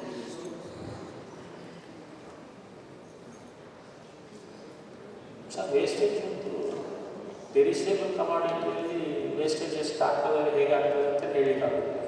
ಸೊ ಬೇರೆ ಬೇರೆ ರಿಪೋರ್ಟ್ಗಳಲ್ಲಿ ಬೇರೆ ಬೇರೆ ಥರದ ಪೆರಿಷೇಬಲ್ ಕಮಾಡಿಟಿಯಲ್ಲಿ ಒಂದು ವೇಸ್ಟೇಜ್. ಆದರೆ ಇಲ್ಲಿ ನಮ್ಮ ಪರಿಸ್ಥಿತಿ ಅದರಿಂದ ವರ್ಸ್ಟ್ ಅಲ್ಲ. ಈಗ ನಾವು ಸರ್ಪ್ಲಸ್ ಆಗಿ ಸ್ಟೋರೇಜ್ ಇಟ್ಟಾದ ನಂತರ ವೇಸ್ಟೇಜ್ ಸ್ಟಾರ್ಟ್ ಆಗುತ್ತೆ. ಆ ವೇಸ್ಟೇಜ್ ಈಗ ವರ್ಷದಿಂದ ವರ್ಷ ಕಡಿಮೆ ಆಗಿದೆ ಅಂತ ಕಾಣ್ತದೆ. ಆ್ಯಕ್ಚುಲಿ ಕಡಿಮೆ ಆಗಿರೋದು ಯಾಕೆ ಅಂತ ಹೇಳಿ ಸ್ಟೋರೇಜ್ ಇದೆ. ಸೊ ವೇಸ್ಟೇಜನ್ನು ಹ್ಯಾಂಡಲ್ ಮಾಡಲಿಕ್ಕೆ ನಮ್ಮಲ್ಲಿ ಬೇಕಾದಷ್ಟು ನಾವು ನಮ್ಮ ಈಗೇನು food corporation of India godown ಕಾಣಿಸಿಲ್ಲ, ಅಲ್ಲಿ ಗೋಡೌನಲ್ಲಿ ಏನಿದೆ ಅಂತ ಹೇಳಿದ್ರೆ ಹೆಗ್ಗಣಗಳು 2 ಕಾಲಿಂದ 4 ಕಾಲಿಂದ ಎಲ್ಲ ಕಾಲಿಂದ ಹೆಗ್ಗಣಗಳಿಲ್ಲ ಅಂತ ಮಾತಾಡ್ತೀವಿ. ಸೊ ಅದೇ ಥರ ಹೆಗ್ಗಣಗಳು ಇಲ್ಲದಿದ್ದಂಥ ಗೋಡೌನ್ಗಳು ಇವತ್ತು ಟೆಕ್ನಾಲಜಿಲಿ ಬೇರೆ ಬೇರೆ ಕಡೆ ನೋಡ್ತಾ ಇರ್ಬೋದು. ರೈಸ್ ಮಿಲ್ಲಲ್ಲಿ, ಫೀಡ್ ಫ್ಯಾಕ್ಟ್ರಿಗಳೆಲ್ಲ ನಾವು ಸೈಲೋಗಳಿಗೆ ಹೋಗ್ತೀವಿ.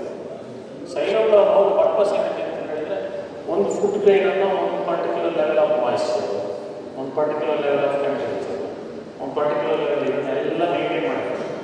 ಸೊ ಈ ಥರದ ಸಿಸ್ಟಮ್ಯಾಟಿಕ್ ಆಗಿ ಮೇಂಟೈನ್ ಮಾಡೋಕ್ಕಾಗಲ್ಲ.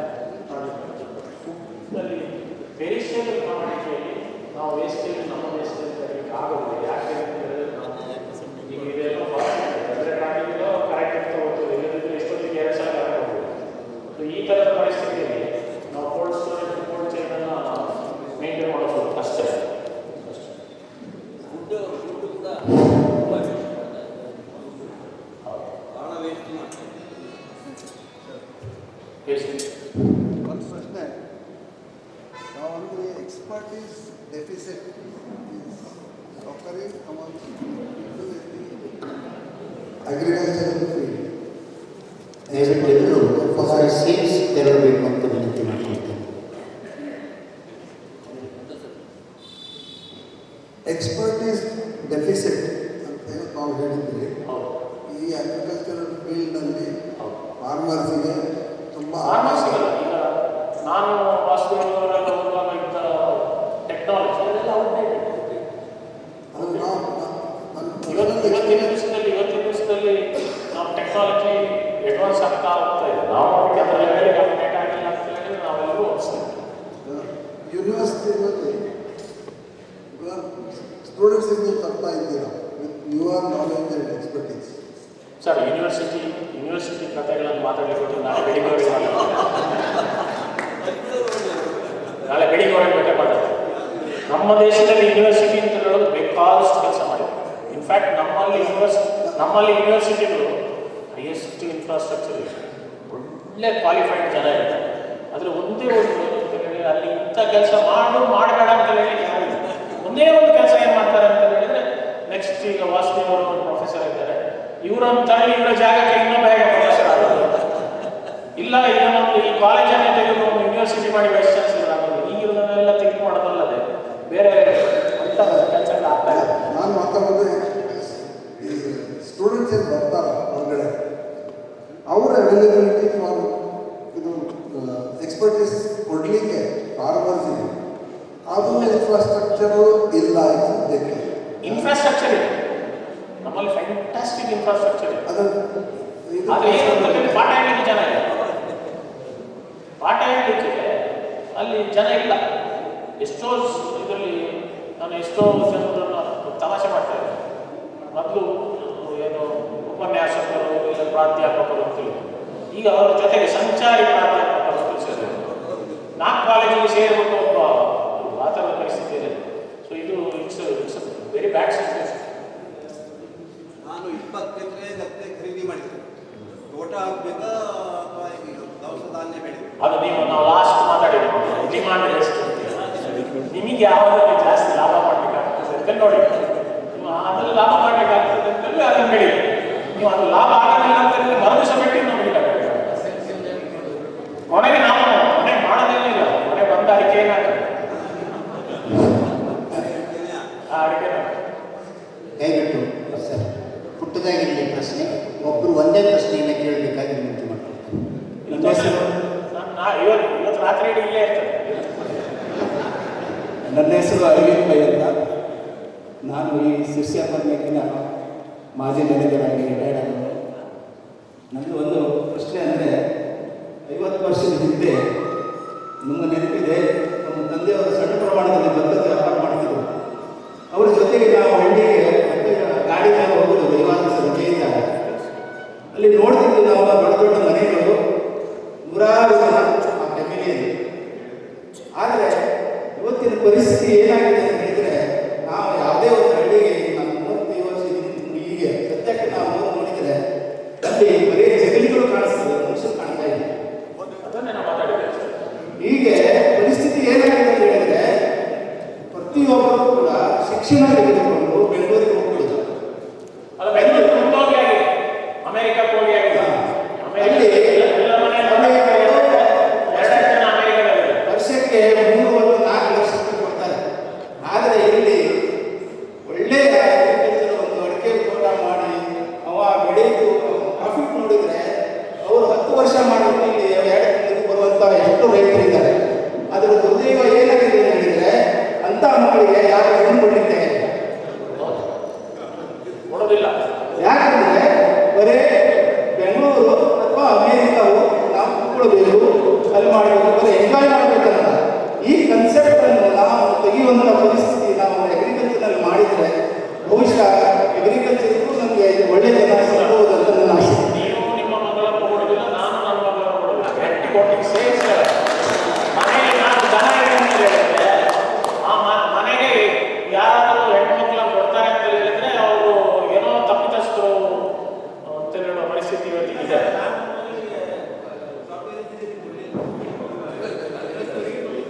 ಸರ್ ಧನ್ಯವಾದ ಸರ್.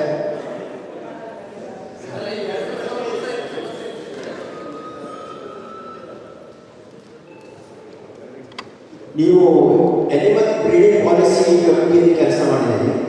ಹೀಗಾಗಿ ನಿಮ್ಮ ಸಲಹೆ ಹೇಗೆ ಇರಬೇಕು ನಮ್ಮ ಬ್ರೀಡಿಂಗ್ ಅಂತ ಪಾಲಿಸಿ? ಒಂದನೇ ಪ್ರಶ್ನೆ. ಅಲ್ಲ, ಯಾವ animal breeding, cat breeding, cow. ಹಾಗೆ ಎರಡನೇ ಪ್ರಶ್ನೆ, ಈಗ ನಮ್ಮನ್ನು ತುಂಬ ಕೆಲವು ರೈತರು ಭತ್ತ ಬೆಳೀತಾ ಇದ್ದಾರೆ ಈ ವರ್ಷಕ್ಕೆ ಕೆಲವರು. ಆದರೆ ಭತ್ತಕ್ಕೆ 2,500 ಸಾವಿರ ರೂಪಾಯಿ ಬಿಟ್ಟು ಮತ್ತೆ ರೇಟ್ ಇಲ್ಲ, ತಗೊಳ್ಳೋರು ಸಿಗ್ತಾ ಸರಿಯಾಗಿ. ಸೊ ಎಲ್ಲಿ ನಾವು ಹೇಳ್ತಾ ಇದ್ದೀವಿ?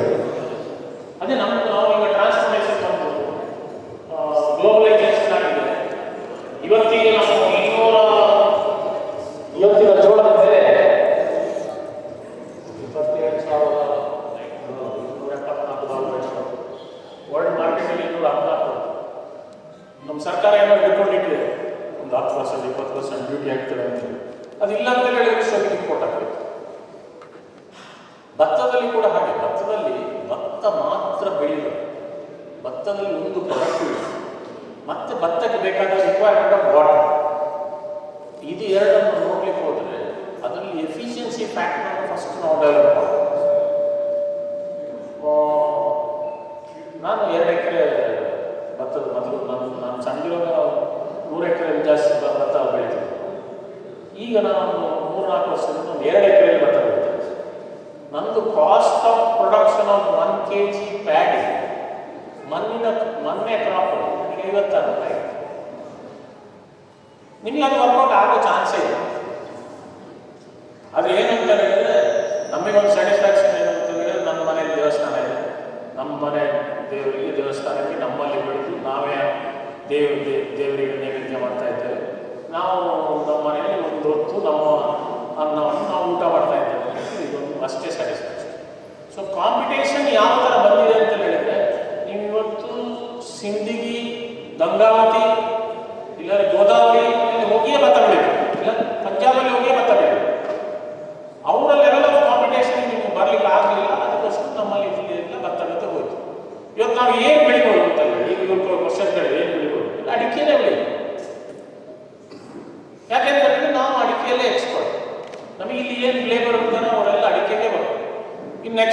One more crop.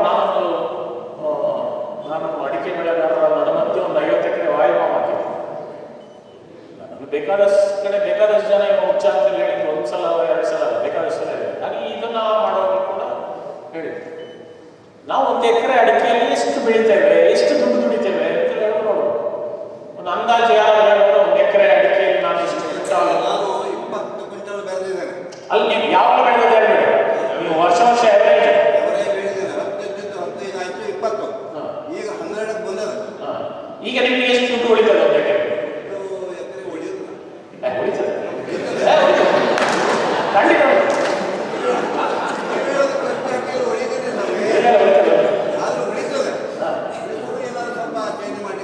ಹೌದು. ಎಷ್ಟು ಬರ್ತದೆ ಹೇಳಿ? ನನಗೀಗ ಕನಿಷ್ಠ ಒಂದು 15 ಕ್ವಿಂಟಲ್ಗೆ 1.5 ಲಕ್ಷ 2 ಲಕ್ಷ 2 ಲಕ್ಷ. ಸೊ ಇವ್ರು 2 ಲಕ್ಷ ಬೆಳಿತಾರೆ, ಇನ್ನೊಬ್ರು ಯಾರೋ 3 ಲಕ್ಷ ಬೆಳಿತಾರೆ. ನಾವು 3 ಲಕ್ಷ ಅಂತ 1 ಎಕರೆಗೆ ತಗೊಳ್ಳೋದು. ಈ 3 ಲಕ್ಷ ನಾವು ಅಡಿಕೆಯಲ್ಲಿ ಬೆಳೆಯೋದಾದ್ರೆ ಅದರೊಟ್ಟಿಗೆ ಇಂಟರ್ ಕ್ರಾಪ್ ಅದು ಇದು ಹಾಕಿ 3 ಲಕ್ಷ 3 ಲಕ್ಷ 4 ಲಕ್ಷ ಬೆಳಿಬೋದು. ಇನ್ನು ಯಾರೋ ಒಂದು ಭಾರಿ ಒಳ್ಳೆ ಮೆಣಸು ಬೆಳೆದು ಇನ್ನೂ ಜಾಸ್ತಿ ಬೆಳಿಬೋದು. ಇನ್ನು ಏನೋ ಒಂದು ಮಾಡ್ಬೋದು, ಇಲ್ಲ ಜಾಯಿಕಾಯಿ ಹಾಕಿ ಮತ್ತೆ ಜಾಸ್ತಿ ಬೆಳಿಬೋದು ಅಂತ ಹೇಳ್ಬೋದು.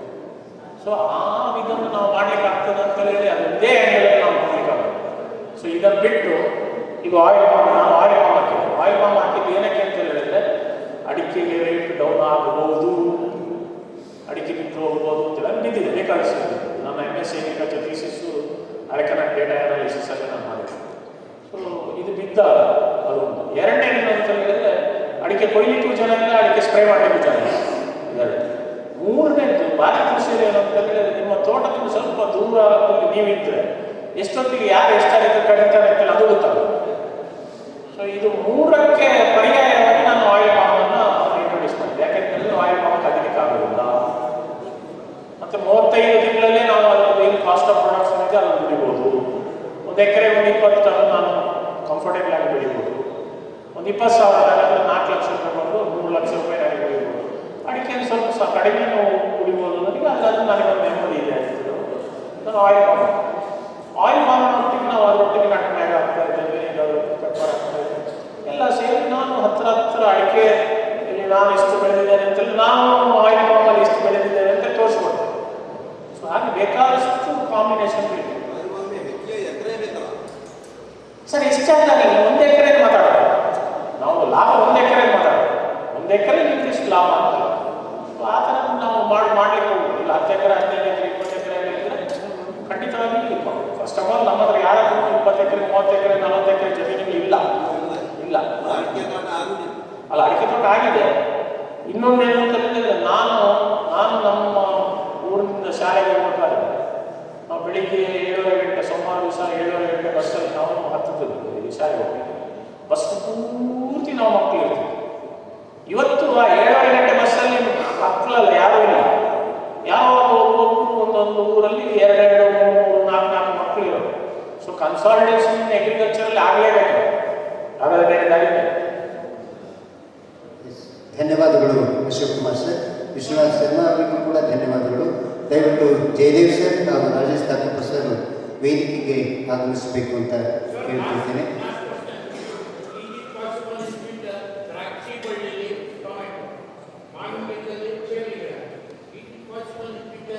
Sir, in science, everything is not why.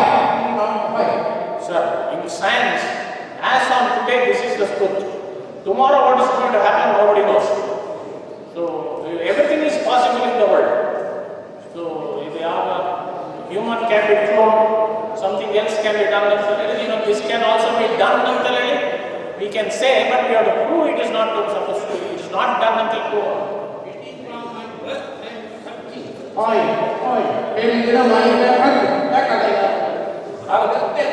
We must try. Yes. ಅಡಿಕೆ ಬೇಕಾದಷ್ಟು ಬೆಳೆಗೆ ರೇಟ್ ಕಡಿಮೆ ಆಗುದಿಲ್ಲ ಹೇಳ್ತಾರೆ. ಅದಕ್ಕೆ ನಿಮ್ಮ ಉತ್ತರ ಬೇಕು. ಸಂವಾದದಲ್ಲಿ ಧನ್ಯವಾದಗಳು. ನಾವೆಲ್ಲರೂ ಕುರಿ ಮಂದೆ ಆಗಿದ್ದವ್ರೆ.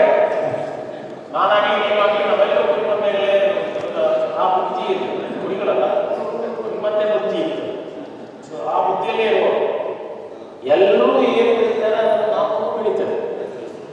ಸೊ ಅದು ಹಾಗೆ ಬೆಳೀಲಿಕ್ಕೆ ಹೋದಾಗ ಅಡಿಕೆಯಲ್ಲಿ 3 ಥರದ ಅಡಿಕೆ. ಒಂದು ಅಡಿಕೆ ನಾವು ನಿಮ್ಮಲ್ಲಿ ಬೇಯಿಸಿದ್ವಿ, ಶಿವಮೊಗ್ಗದಲ್ಲಿ ಬೇಯಿಸಿದ್ರಲ್ಲೇ ಒಂದು ವೇರಿಯೇಷನ್. ನಮ್ಮ ದಕ್ಷಿಣ ಕನ್ನಡದಲ್ಲಿ ನಾವು ಚಾಲಿ ಅಂತ. ಚಾಲಿ ಅಡಿಕೆ ಏನಿಲ್ಲ ಅಂದರೆ ಏರಿಯಾ ಎಕ್ಸ್ಪಾಂಡ್ ಆಗ್ತಾ ಇಲ್ಲ.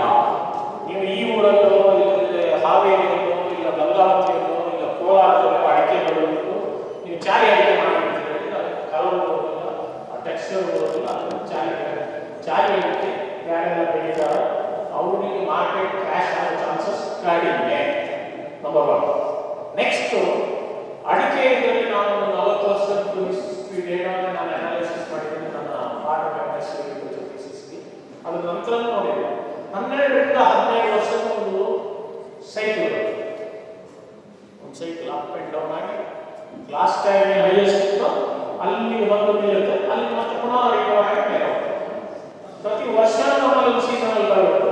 ಅಡಿಕೆ ಹಾರ್ವೆಸ್ಟ್ ಆಗ್ತೀವಿ, ನಾವು ರೇಟ್ ಕಡಿಮೆ ಹೋಗ್ತದೆ, ಅಡಿಕೆ ವಾಪಸ್ ಒಂದು ಹಾರ್ವೆಸ್ಟ್ ರೇಟ್ ಜಾಸ್ತಿ ಆಗ್ತದೆ. ಸೊ ಈ ಒಟ್ಟಿಗೆ ಈ ಗ್ರಾಫ್ ಅಡಿಕೆ ಗ್ರಾಫ್ ಲಾಸ್ಟ್ 100 years ನೋಡಿದ್ರೆ upward there are certain cyclic pattern ಅಲ್ಲಿ ಅದು ಕ್ರ್ಯಾಶ್ ಆಗ್ತದೆ. ಬಟ್ ಯಾವ ಕ್ರ್ಯಾಶ್ ಆಗ್ತದೋ ಅದು ನಮ್ಮೊಂದು ಅಪಾರ್ಚುನಿಟಿ. ಯಾಕೆ ಕರೆಕ್ಷನ್ ನಮಗೆ ಅದರಿಂದ ಅಡಿಕೆ ನಾವು ಲಾಸ್ಟ್ ಒಂದು ನನ್ನ ಮನೆಯಲ್ಲಿ 3 ವರ್ಷದಿಂದ ಜಾಸ್ತಿ ಇತ್ತು, 3 ವರ್ಷದಿಂದ ಜಾಸ್ತಿ ನಾವು ಯಾರು ಅಡಿಕೆಗೆ ಲಾಸ್ ಮಾಡ್ತೀವಿ. 3-4 ವರ್ಷ ಒಂದು ಸ್ವಲ್ಪ ಕಷ್ಟ ಆಗಿದೆ ಅಡಿಕೆಗೆ ಲಾಸ್ ಆಗಿದೆ. ಬಟ್ ಅಡಿಕೆ ಪ್ರಾಬ್ಲಮ್ ಏನಂತ ಹೇಳಿದ್ರೆ ಅಡಿಕೆ ಒಟ್ಟು ಆಹಾರ ನಮ್ಮ ದೇಶದಲ್ಲಿ ಹಾಲು ತಗೊಂಡ್ಬರ್ಲಿಕ್ಕೆ ನಾವು ಎಲ್ಲಿ ಹೋಗ್ತೀವಿ, ಮನೆಗೆ ಹೋಗ್ತೀವಿ.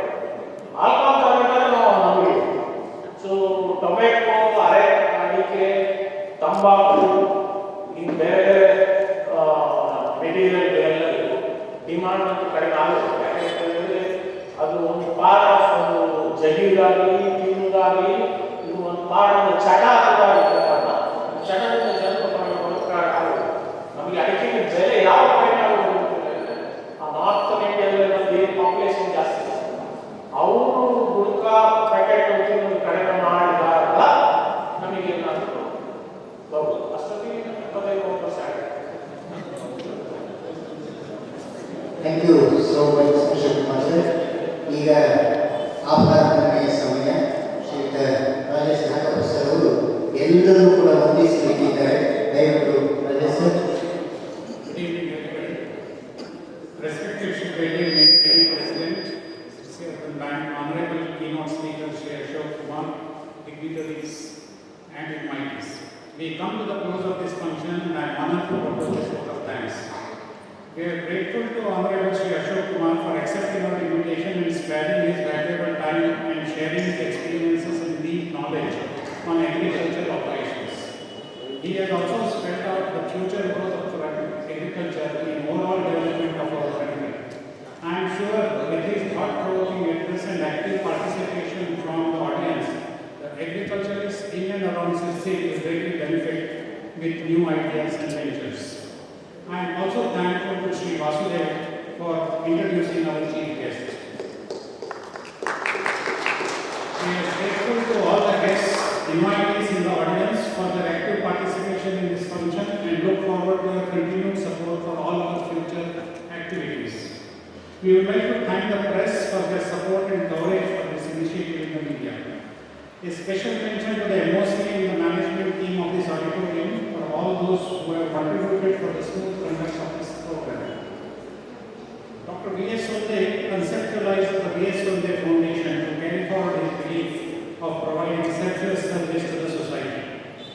I would like to express my deep appreciation to the team at Sirsi Urban Bank, its president, board members, shareholders, staff, for celebrating his life and contribution to the society and perpetuating his legacy by organizing this educative lecture series for the benefit of the society. Thank you one and all. Thank you.